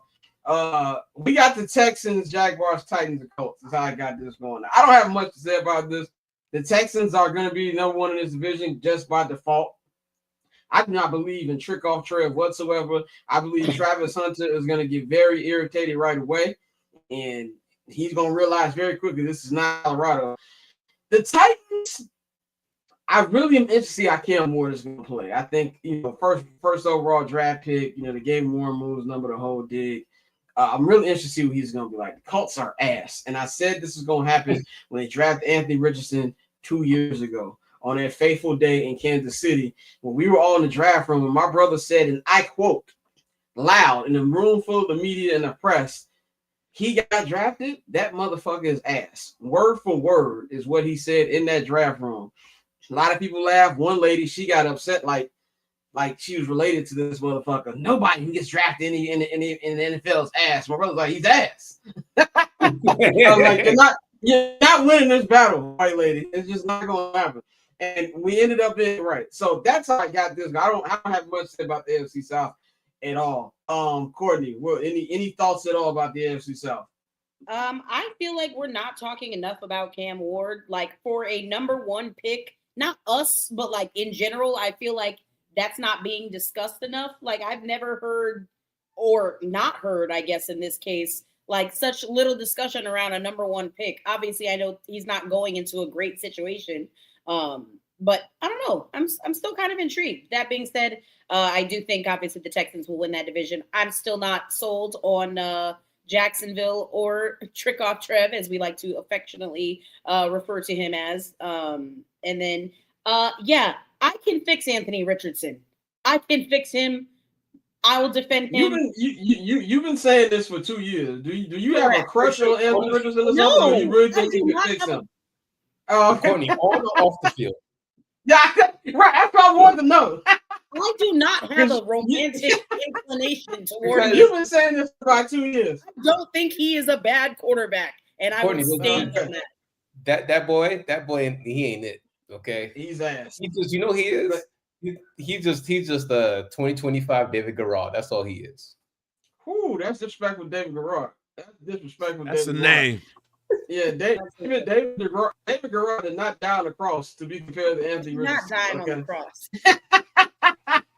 Like enough of that. Look, as somebody who's seen bad quarterback in his entire life, I can tell you with 100% certainty, Anthony Richardson is that. If you got Daniel Jones in the entire locker room, like, you know what? Yeah, that's our guy. That tells you how bad Anthony Richardson is. He needs to take up podcasting. Here we go with the white savior complex again.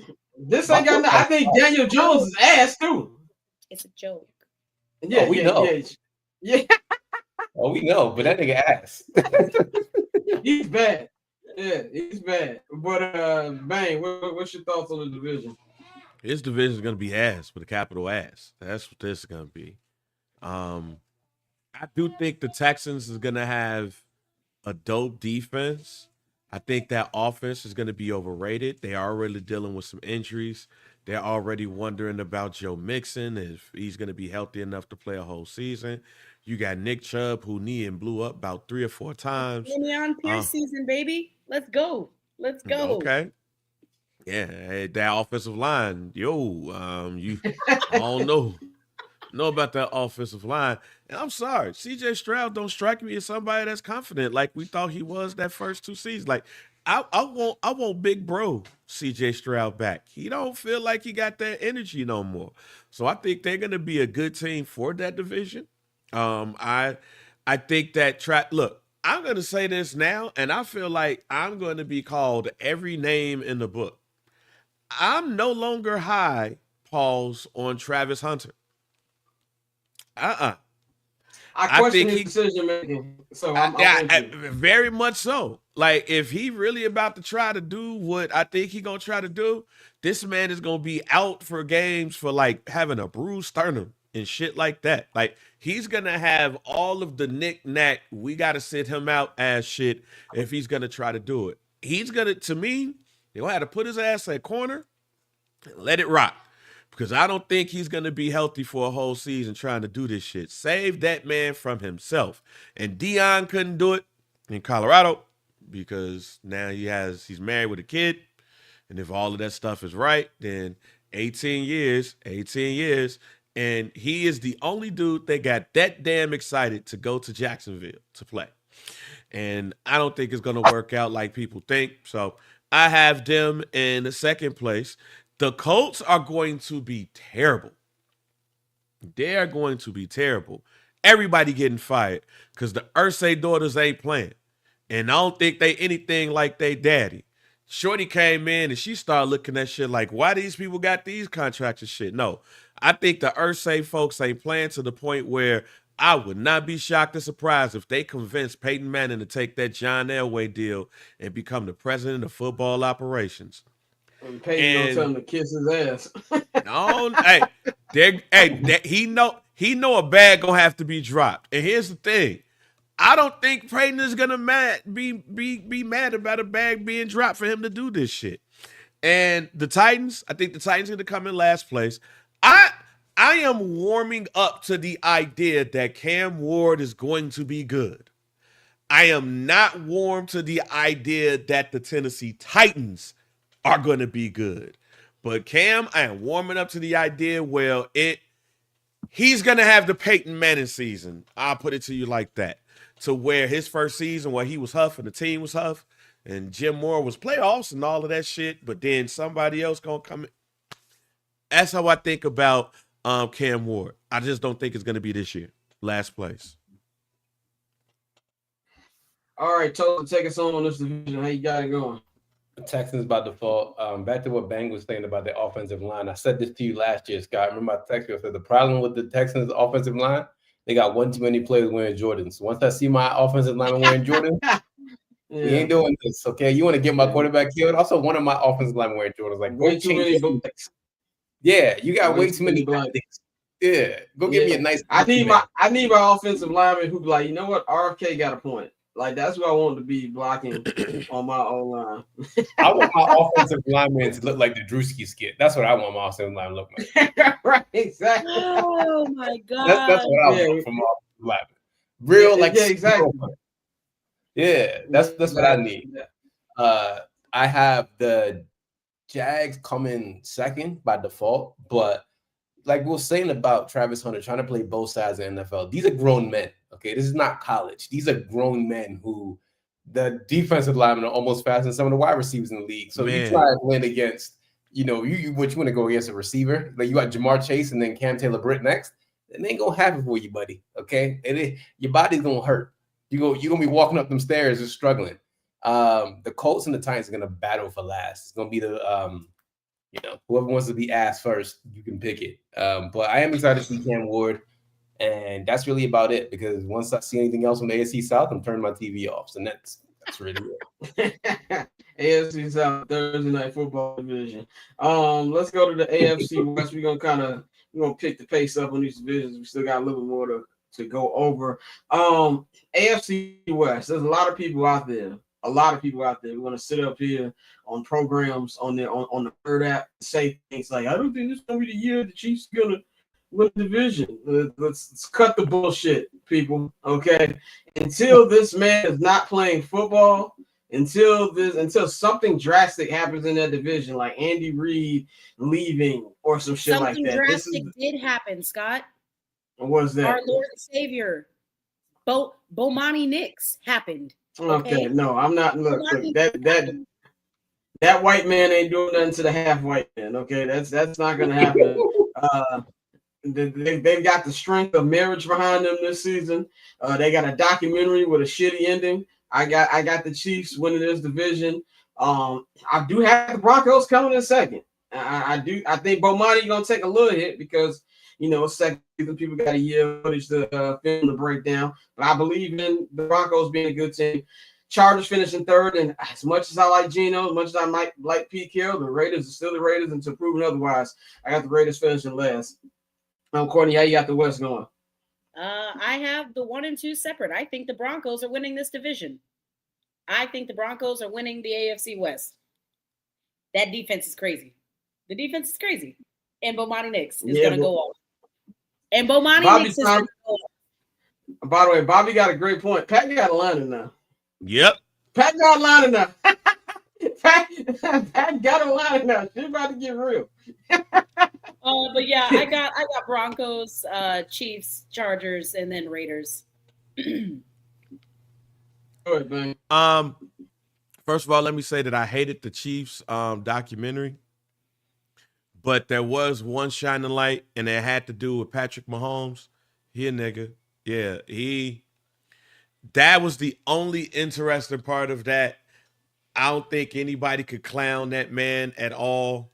When it comes to the way he be clowned, no, that's a brother through and through. That being said, just look at his side of the family. Look at his daddy's side of the family. That's all the questions. That's what I'm saying. Like, it's like, yeah, we can't. Don't try. And I would have one that was like, y'all don't be playing it, but don't be trying to play him. But I looked at that documentary and I was like, right, Pat got lined up, and Pat know how to play spades. You're gonna lose somebody talking like squirrel. Yeah, don't do it. Like Pat mama took him and they weren't doing too well. So I was like, okay, this wasn't your normal. And all right, I feel you. But with that being said, that's also the reason why I think people are overlooking Kansas City. How are we doing this? Why are we doing this? Don't get me wrong. I think that the Denver Broncos are going to have a great season. But it ain't going to be KC. This is the wrong team that you want to have a chip on their shoulder. It's the wrong team. This is I will go as far as to say I'm not predicting that they're gonna go to the Super Bowl. But the potential of this has the feeling of when the Bulls lost to Orlando and everybody thought maybe like, nah, this has the potential. Went back to 23 and motherfuckers started pissing on themselves. Yeah, man, this has the potential for that because I think too many people are counting them out for some odd reason. Like Josh Simmons, all they really needed was offensive line help. because I ain't tripping about their wide receiver situation. They'll be okay. Their offensive line was shit out of luck towards the end of the season. Josh Simmons looks like a man, and a man who's going to be around for some years. And if he's healthy, Pat ain't getting touched. He's not. And you don't want that. You don't want Pat with time. So I think that they're gonna have one of the best records in the league. But I think it's gonna be one team that's gonna be ahead of them. Yeah, I think that the team we'll get later when the Super Bowl predictions come, who I think is gonna be number one team. But Toast, to close out with the West. Chiefs, never bet against them. There's some teams in the NFL, like maybe 4 or 5 of them, that just consistently win like 10 plus games each year, and it gets boring. But they're that damn good for a reason. So never bet against them. So Chiefs, I think the Broncos are going to be good. The Raiders are going to be a little bit fun. Denver Chargers are going to be a little bit fun, but whatever. Let's just move on. All right, final division, AFC North. This is Toast's division.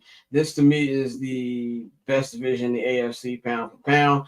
I got the Baltimore Ravens winning this one. I think the Ravens and the Bills to me at the same point as where regular season don't really mean much, bro. We all know they're gonna perform with the regular season. Their quarterbacks are gonna put up MVP caliber seasons. They're going to win the division. And that's just pretty much what it is. I got Baltimore winning this division number 2. I got the Bengals. Now, I am still not the biggest fan of this defense. I do believe this defense is going to be bad. I don't think it's going to be as bad as it was last year, but I just think they're going to be much good. Oh, I thought somebody said something. But anyway, yeah, I've got them, going number 1. And number 2, Bengals got number 2. Number 3, I got the Steelers. And the only reason I got the Steelers number 3 because as much as I hate their bitch ass quarterback, I know who else is in this division, and I know who their head coach is. A bad season for Mike Tomlin is 10 wins. So I do believe the Steelers are going to be 3rd. I don't think that Rodgers has that much left in him, and that's even without me being a hater. I don't think that Jalen Ramsey has that much in him either. I like DK Metcalf, the addition there, but I'm going with them 3rd, and the Browns are going to be absolute shit show. Like absolute shit show. So that's how I got the North going there. Courtney, how you got it going? Yeah, I have Baltimore, Cincy, Pittsburgh, and Cleveland. And again, Cleveland is just there. Go ahead, man. I got Baltimore winning this division and having the best record in the NFL. I think they're going to be dominant, scary dominant. But I also believe, and I have to switch my prediction up a bit after I worked out everything. But I do believe that the Pittsburgh Steelers will be the 2nd place team in the division. I think they're going to be my surprise team. You went to the playoffs with like Duck Rodgers and Mason Rudolph and those people. As much as I hate Aaron Rodgers, he's way better than all of them at a lesser version of himself. The Cincinnati Bengals coming in 3rd, and the Cleveland Browns are going to be terrible. Well, all right. Listen, obviously we know who you got winning the division. For sure. Yeah, and I even got a hot take for you too. Mike Green's going to be rookie defensive player of the year. Wait a minute, who? Mike Green. Oh, I thought you. Okay. Yeah, our edge rusher Mike Green's going to be defensive rookie of the year for sure. I have the Steelers coming in 2nd because I don't respect that Bengals defense whatsoever. I think that defense is Swiss cheese. None of us do. Yeah. And I have the Browns getting relegated with the Saints. They're both going to basketball. I don't know where they're going, but they're not coming back to America. They're both going to Daytona. Yeah. Damien has a good 2-part question. Said if the Steelers don't win the Super Bowl, is Tomlin done in Pittsburgh? And if the Ravens miss another Super Bowl, is Lamar Jackson window closed? No on both. Yes. No on both because Mike Tomlin's not leaving until he's ready to go. Steelers don't fire coaches, especially not Super Bowl winning coaches. He runs that organization pretty much until he's ready to go. He will not be going anywhere. And Lamar Jackson's still young. This team is still young. They have a great front office.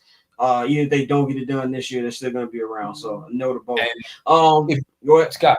If the Ravens don't get it done, I could see John Harbaugh not being here next year. That's That what I I was can gonna see. say. And I That think I- we already got our coach already. I think we have our replacement John Harbaugh in house already, which Courtney and all the girls will love this. Zach Orr is probably going to be our coach next. No, hold on. Why'd you? That's crazy. Because all the I'm girls love Zach professional. Orr. They love Zach Orr, apparently. I'm a professional. Okay, so I'm thinking, Okay. All right. Get the fuck out I'm of a here. professional. Oh yeah, the whole don't allow looks to let me. cloud or Oops, I'm sorry. impair The my women look like they. Yeah, the women. Yeah. You know, we were just talking about this earlier about Shamar Moore, and she said I'm a professional now. You know what you are. I am a He said, professional. he said, yeah, I was like Michael Orr. You did. I'm just a girl.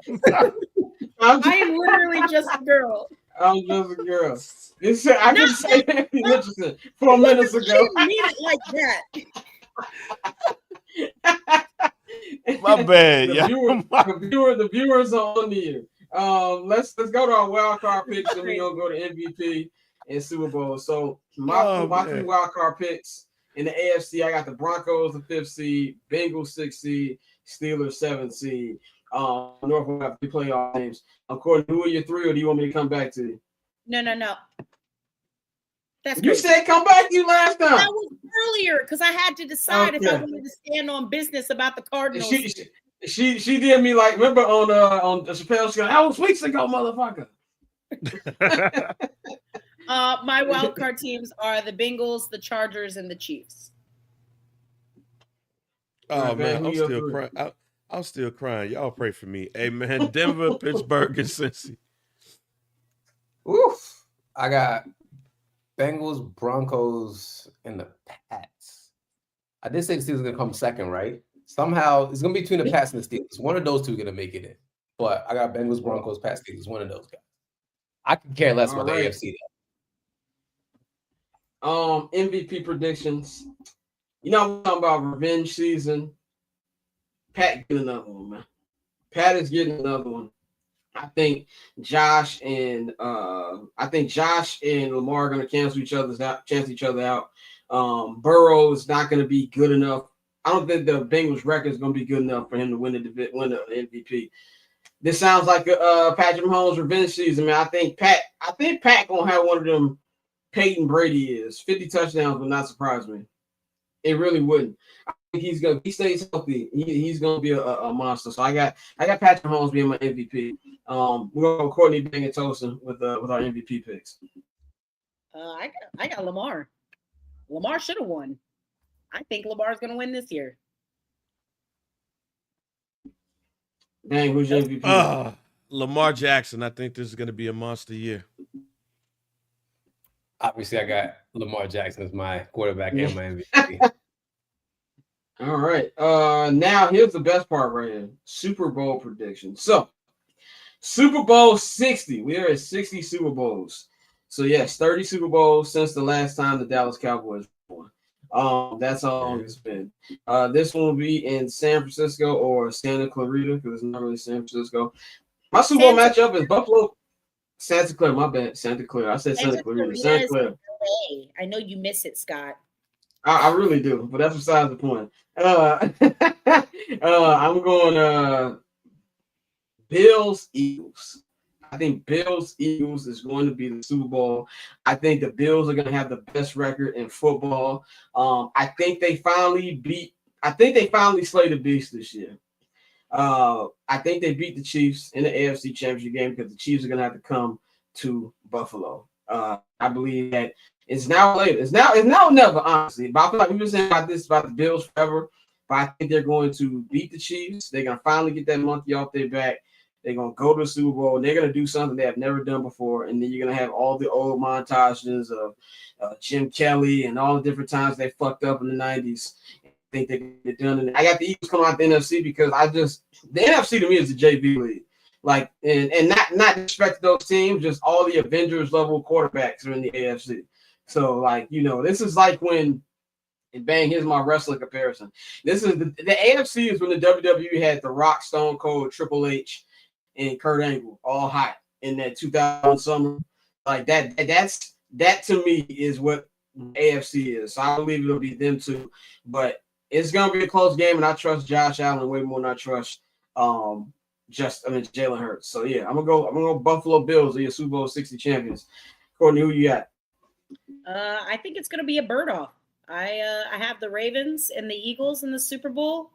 And as much as I do love Jalen Hurts and the Philadelphia Eagles, I think it feels like the Baltimore Ravens year. I know that's not like a surprise or particularly sexy pick, but I think this is the year, and it's kind of the roster is shaped out in a way that I think the Ravens get it done this year. Dang, what's your Super Bowl? I'm gonna go even further. AFC title game. I have Kansas City going to Baltimore, and that is going to be an epic game. It is going to be one of those historic ass games. But I have Baltimore winning that, and I have Baltimore going to the Super Bowl against the winner of Philadelphia versus the Tampa Bay Buccaneers, and I believe that the home team is going to win that game. That's the Tampa Bay Buccaneers. So the Bake Show heading to the Super Bowl? I think the Bake Show is going to the Super Bowl, fam. I think they got a nice running game. The wide receiver room is on point. Offensive line is on point. The defense is good enough. I don't think they're gonna have to run into too much in that division. They got natural police. Bunny Colvin as the head coach. Yep. And then when you look at all of the top teams in the NFC, they play well against Philly. In fact, I think they beat Philly last season in the regular season, but they play well against them. They play well against Detroit. They play well against everybody. I think they're going to have a great year, and I think they're going to go to the Super Bowl against the Baltimore Ravens, but I think it's too much Lamar. And I think Zay Flowers is going to have a standout year. I think this is the first year that we look at a wide receiver on the Baltimore Ravens say, oh, they got somebody. They got somebody. And I think Isaiah Likely is ready to take over for Mark Andrews. I love this team, and I think that this team is a team that's on a mission. Lamar Jackson also wins Super Bowl MVP. Baltimore Ravens, your Super Bowl champions. I'm going to triple down and bang and say it's going to be Ravens and the Bucks. But we have two receivers, actually. We have Rashad Bateman, who I think is one of the most underrated receivers in the whole entire league. Also think the difference between this team and last year is the fact that our defense is so much better. And I wanted to talk about this when we talk about the Ravens, but we had Marcus Williams who cannot do anything. We replaced with Malachi Starks. Brandon Stevens cannot cannot catch a cold, period. So now we have another year of Nate Wiggins. We have the guy that we got from the Bengals and the Cowboys, the Nigerian guy. Why am I forgetting his name? We got Jair whenever he wants to play. Marlon Humphrey, to me, is very underrated. So I think our defense got a lot better. But Dafe always finally put it together. He's probably not going to be in the Ravens next year, but we finally got good edge rushers. And I truly believe that Kyle Van Noy is going to retire after this year. It's going to be his last year. When the Ravens win, Kyle Van Noy is going to call it a day. So, shout out to Kyle Van Noy. He looks like Mikel Marino from Arsenal, if you're a soccer fan. So, yeah. Steroid out Mikel Marino. Yeah, I think this is finally our year.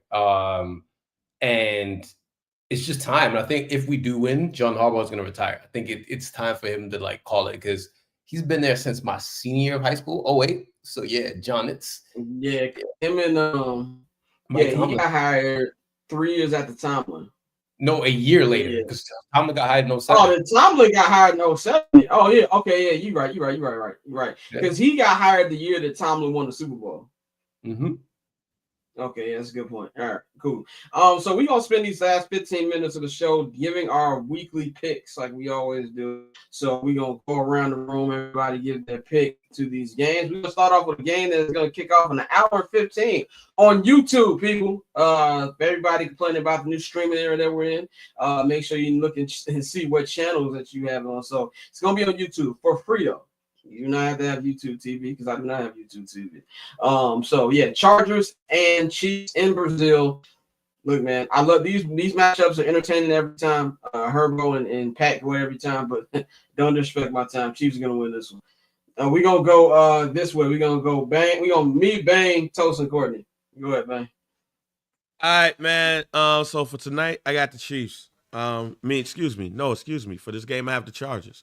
My bad. I have the Chargers on this game. I think they're gonna sneak up on the Chiefs today. So I got the Chargers. I got the Chiefs. Can't ever bet against Pat Mahomes. He's got point to prove this season. So yeah, the Chiefs tonight. Another fine point. Yo, I'm just know when the guild gets back on Monday, we do 2 fines to open up the show. So, Hey, Kev, I'm not giving Herbert grace though. I'm not giving Herbert grace. I think this the run game. I think they're gonna have that run game, and this is their coach. This ain't got nothing to do with Justin. This got something to do with their coach. I don't even think Justin gonna throw 230 tonight. Yeah, I'm still going with the Chiefs. Najee only got 1 eye. I agree, Kim. I agree. Justin Herbert does get so much grace and way too much bail, and I am actively preying on his downfall this season. All right. Next game, Steelers at Jets. This is gonna be nasty football right here. But this is gonna be Aaron Rodgers' return to MetLife. I got the Jets. I got the Jets winning this one. I got the Jets winning this on a defensive stand. They're gonna pick off this bitch ass nigga to end the game because this is how it's gonna go. This is how I win. I got the Jets getting the opening weekend upset here. No, I got the Steelers, fam. Steelers gonna whoop their ass. This is the beginning of the end of Justin Fields in the NFL uniform. I hate the Steelers, so go Jets. I will never actively root for Aaron Rodgers, so I'm also going with the Jets. And I am still in on Justin Fields. I won't forget about you, King. Wait, Scott, somebody said that Najee has 1 eye. They say he signed a 1738 records. That's crazy as hell. Y'all rude. Good tweet. This next one, another NFC East battle. We've got the Giants taking on the Commanders in DC. Like I said, I'm not buying in the Giants, selling. I got the Commanders winning this. Got the Commanders winning this one as well. Yeah, Commanders winning as well. Same here, Commanders. This is always one of my favorite matchups in the NFC South, Bucks and Falcons. This game is always exciting, always competitive. I got Tampa Bay Buccaneers, the Bake Show. I'm with the Bake Show all the way, man. I'm rolling with Tampa in this. My NFC champions, Tampa Bay Buccaneers. Let's go. Bucks here too. We got the Battle of Ohio going on, aka the second most important game is going to be played in Ohio this weekend. I will go with the Bengals over the Browns, so I'm going with the Bengals. Bengals on this one too. Bengals. I'm going Bengals. This next game, I wouldn't watch front to back if you put a gun to my head. Dolphins at Colts. I had a feeling you were going to say something smart when we got around to this. Yeah, this is just a nasty game.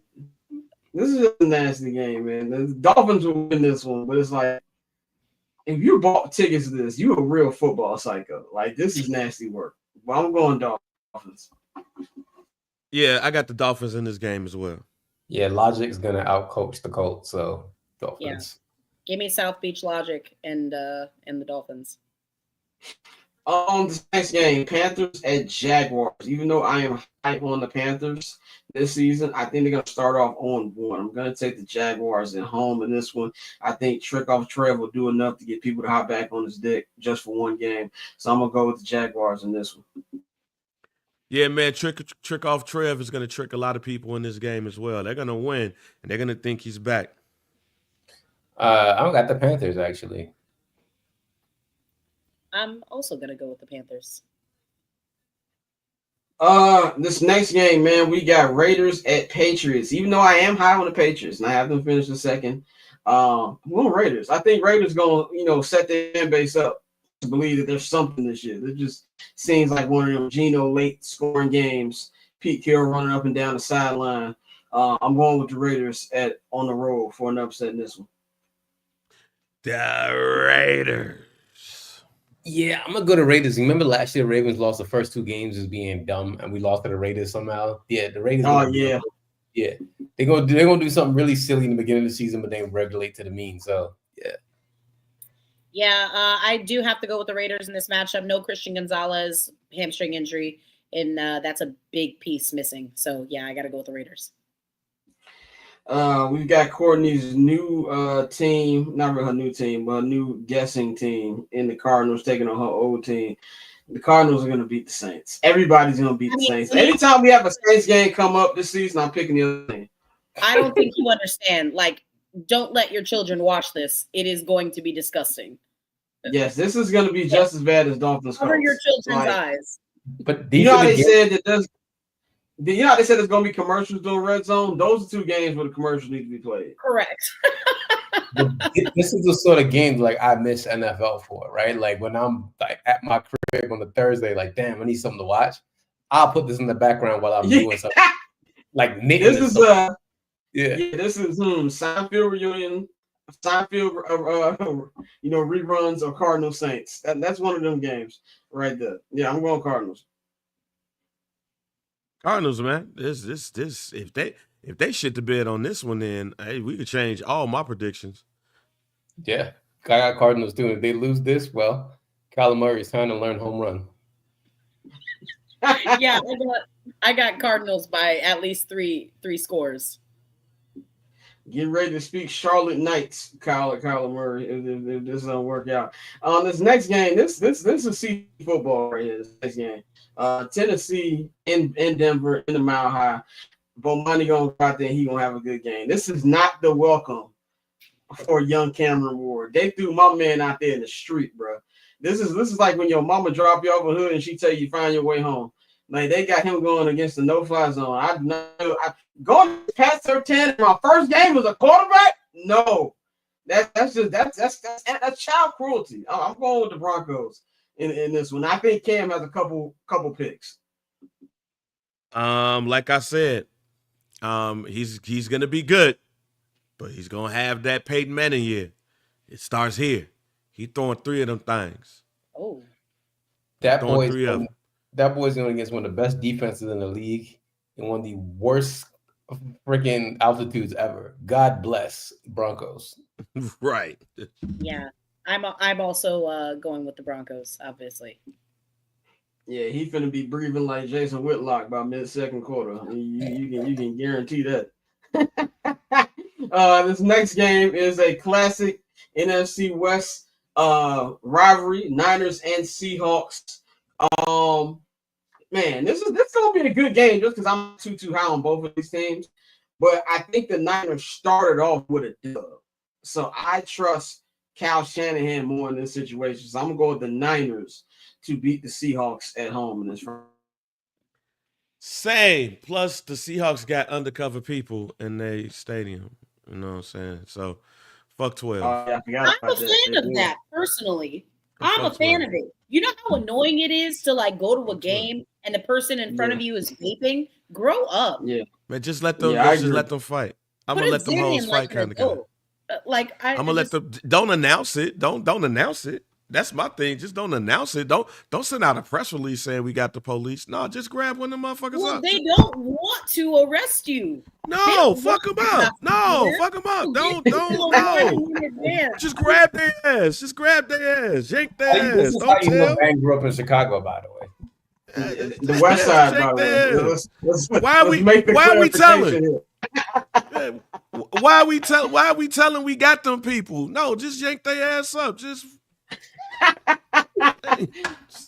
Bang sound like all of my older cousins when they were like, "Why y'all niggas talking?" Just right? Why y'all? Yeah, go ahead, Tozer. I got the Seahawks winning this actually. Same here. I'm going Seahawks. This next game is going to be live. This one's going to be at Lambeau Field. We got the Lions and the Packers. Been a lot of shit talking between these two fan bases the last couple weeks. And you seen that gif of Joakim Noah doing the clapping by the Miami Heat? That's me every time I see Packers and Lions fans go at it. Because as much as I hate the Green Bay Packers, and I hate them, Carson Merck says, that gentleman at the soccer ball in the shot, you must be a big fan of sport. Oh, yes. Check out the Shirtless Plantain show if you've not checked it out, my brother. Good content. Hey, Carson is Carson's one of my favorite white people to ever exist, by the way. So shut up. Y'all You gotta know. have Okay, one. I agree.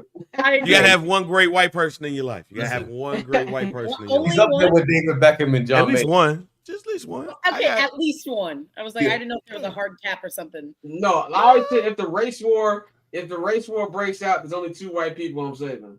It's Larry David and Kevin Feige. That's it. Everybody else. I don't know, but it all still. I know is that I need Justin Timberlake to perform Senorita for me one time. Just one time.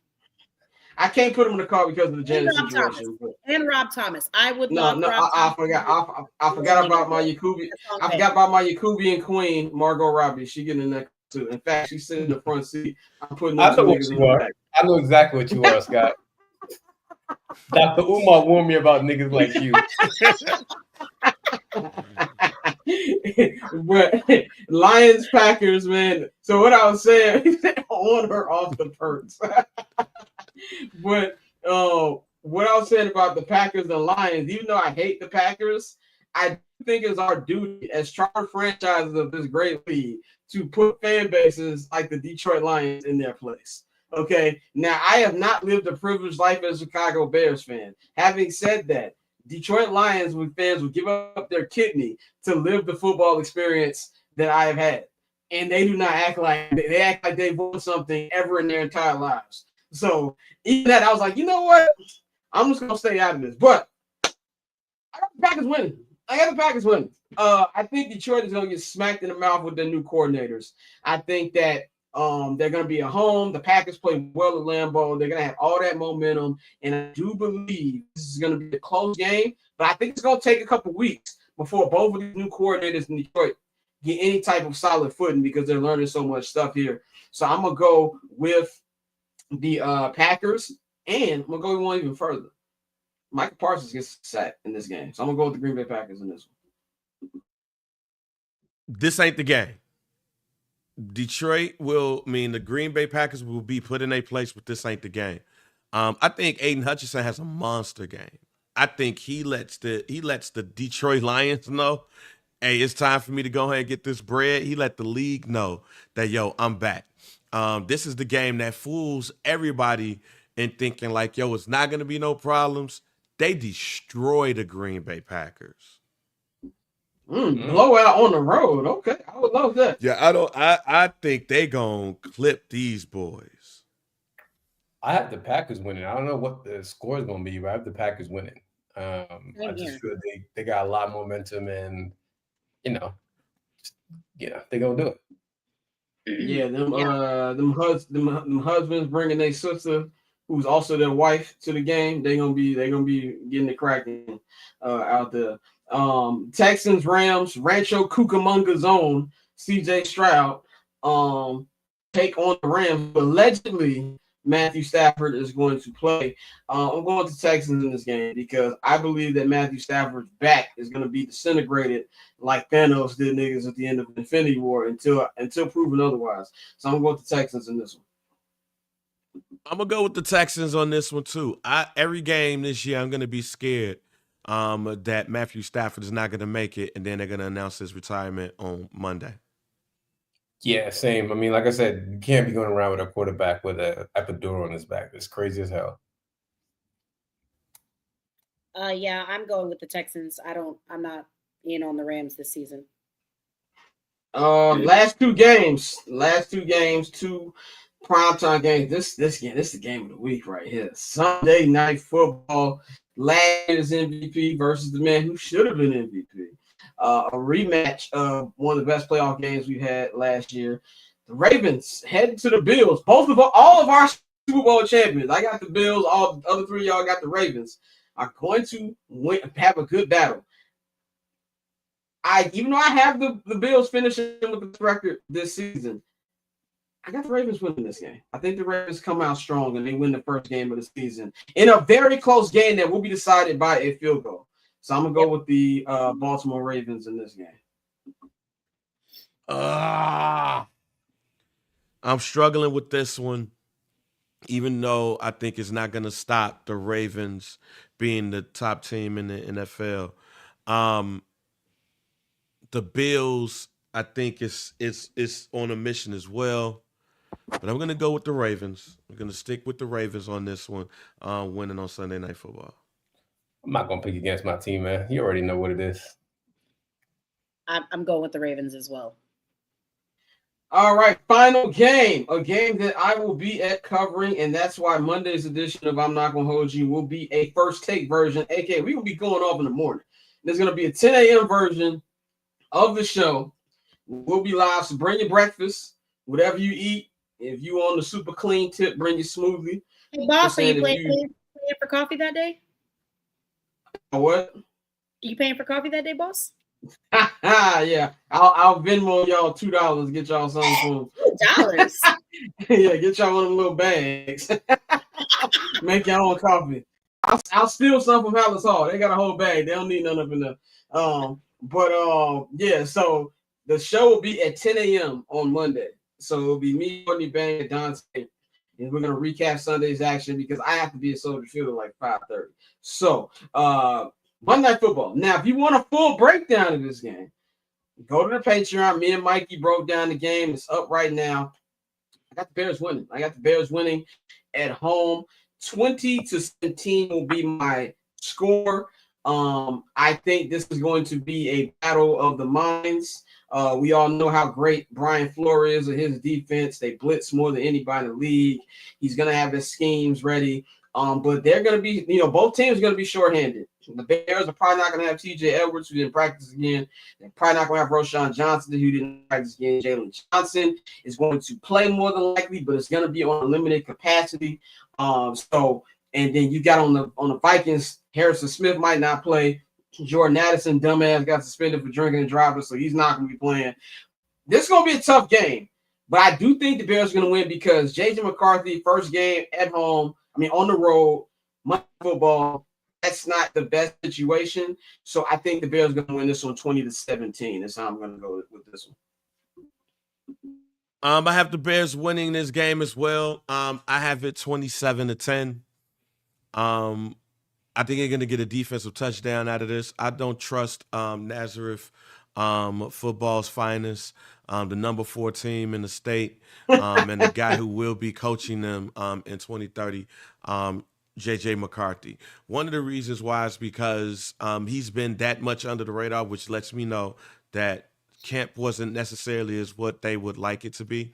Also, Ben Johnson is undefeated as an offensive coordinator against the Minnesota Vikings. He plays them well. He knows how to beat that Brian Flores defense, the same defense that Caleb Williams took to overtime last season. So it's not like, everybody's talking about that Caleb Williams going up against Brian Flores defense. It's not like Brian Flores whooped his ass last year. Yeah, it's not like he whooped his ass last year either. So I trust the Bears on this one. I see Ben Johnson not only getting his first win, but I think the first year in 5 years that the Bears win their first playoff game. That first game of the season, excuse me. Not their first playoff game, first game of the season. So I got the Bears 27-10. I got the Bears because J.J. McCarthy, I do not believe in him, and they don't believe in him either. So, yeah, I'm going with the Bears. The Bears are going to win handedly, I'd say by 2 scores. So, give me Chicago. I would love for it to be handedly. I would absolutely love that. That's all we got for y'all today. On I'm Not Gonna Hold You, man. Shout out to Tosa for joining us. He will be joining us each and every Friday for Soccer for Dummies. We'll be recapping everything that's going on and everything in the world of European football. If you want to check out our special, go ahead. I watched the Liverpool Arsenal game last week. Match? Oh, game? you did. Yeah, I watched the whole thing. Yeah. What was that? The hot guy with the long hair? Soboslai? What's his name? Soboslai. Again, Courtney, I told you I know exactly what you are. And you're I'm not a professional. I'm not a soccer professional. Okay. That being said, I was like, you know what? Because my friend is a big Liverpool fan. Don't ask me why. I said, you know what? If you're invested in this because she watches baseball for me, I said, I'll watch this for you. I'll even adopt the team. I don't really know who I'm going to be invested in yet. I was like, I can't do Arsenal because Scott's already got that covered, and that's just not fun. So, I'm kind of leaning into. Just don't pick Spurs. Just don't pick Spurs. No, don't pick Spurs. What the fuck is wrong with that? Don't pick Spurs. No, Hey, I like can't say anything because yeah. I'm a professional. That's all yeah, he can't say anything, but don't pick Wait, who's Spurs. your team? Don't pick Spurs.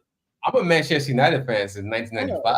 See, I didn't want to be a United. That felt too mainstream, you know. Hey, listen, No, Manchester United definitely seen every American picks when they try to get into the sport. And see, that's what I was trying to avoid. Actually. I like Chelsea's logo. Who's the team then? Who's the team then? Bro? I know hella United fans. It's Tottenham. That's what I was. I'll say that off there. I'll keep my comment off there. But don't pick Spurs. Spurs are like an annoying little brother who don't win shit.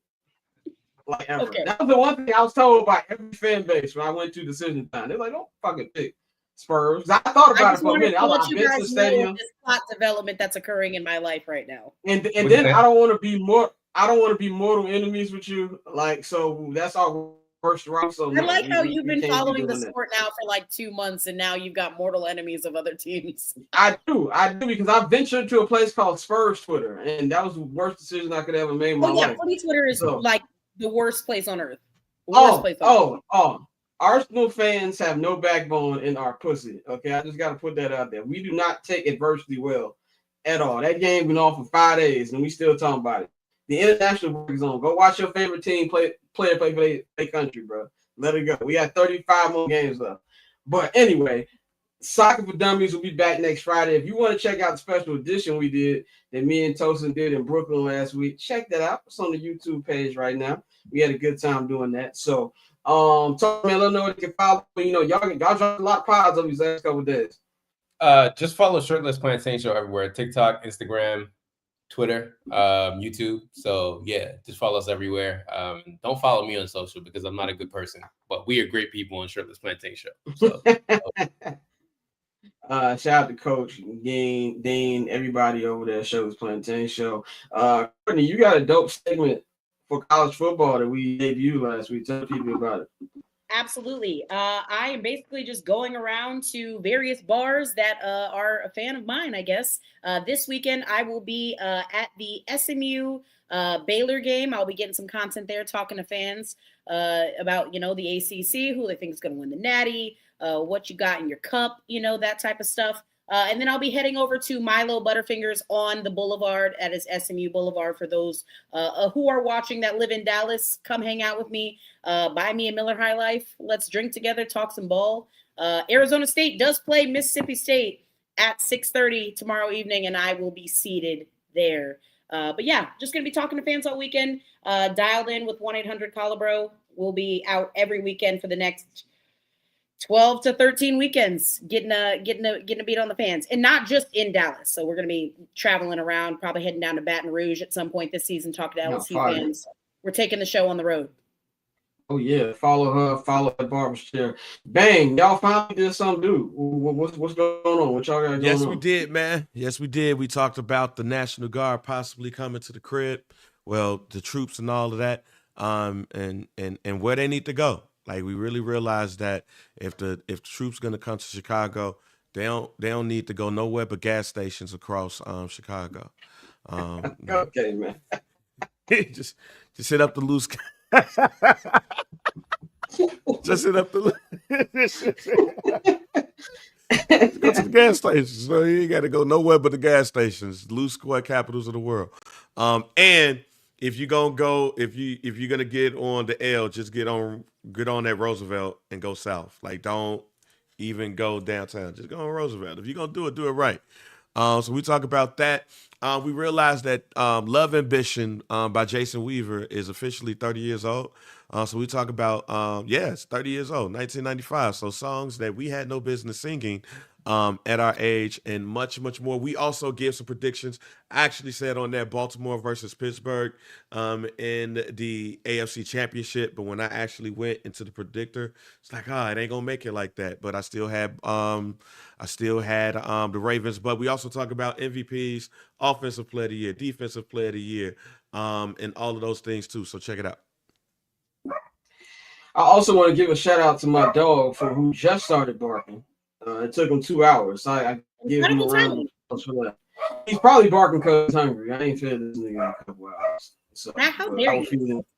No, look, my dog is a nigga. Okay, I didn't put food in that motherfucking can, and he just be looking at it sometimes. I never met an insecure dog. He don't eat to somebody out the room. Like that shit be funny as hell. So I'm gonna feed him in just 2 minutes. But anyway, shout everybody who've been checking out. A lot of people watch today. We appreciate y'all. We'll be back Monday at 10 a.m. 10 a.m. Have breakfast with us. We recap the first Sunday and preview Monday Night Football and everything else going on, man. So subscribe to the Patreon, patreon.com/Barbershop Network. The link is in the description box if you are watching this on YouTube or listen to it on any of our podcast streams. If you watch this on your smart TV or your iPad, you can take your phone up right to this QR code and it will take you right to the Patreon. And if you subscribe to the Patreon, you get 25% off your first purchase on the Barbershop Network shop, bcnetshop.com. We're about a month away from it getting really cold in majority of America. Go cop you a hoodie, man. And while you're at it, subscribe to my personal YouTube page at Barbershop Scott. Of course, links in the description box as well. Scan the QR code. I'm going to be updating and dropping a whole bunch of shit on there, man. So we appreciate all y'all. Y'all have a great weekend full of college football, NFL football, and we'll be right back with y'all on Monday morning. We up out of here, man. We out.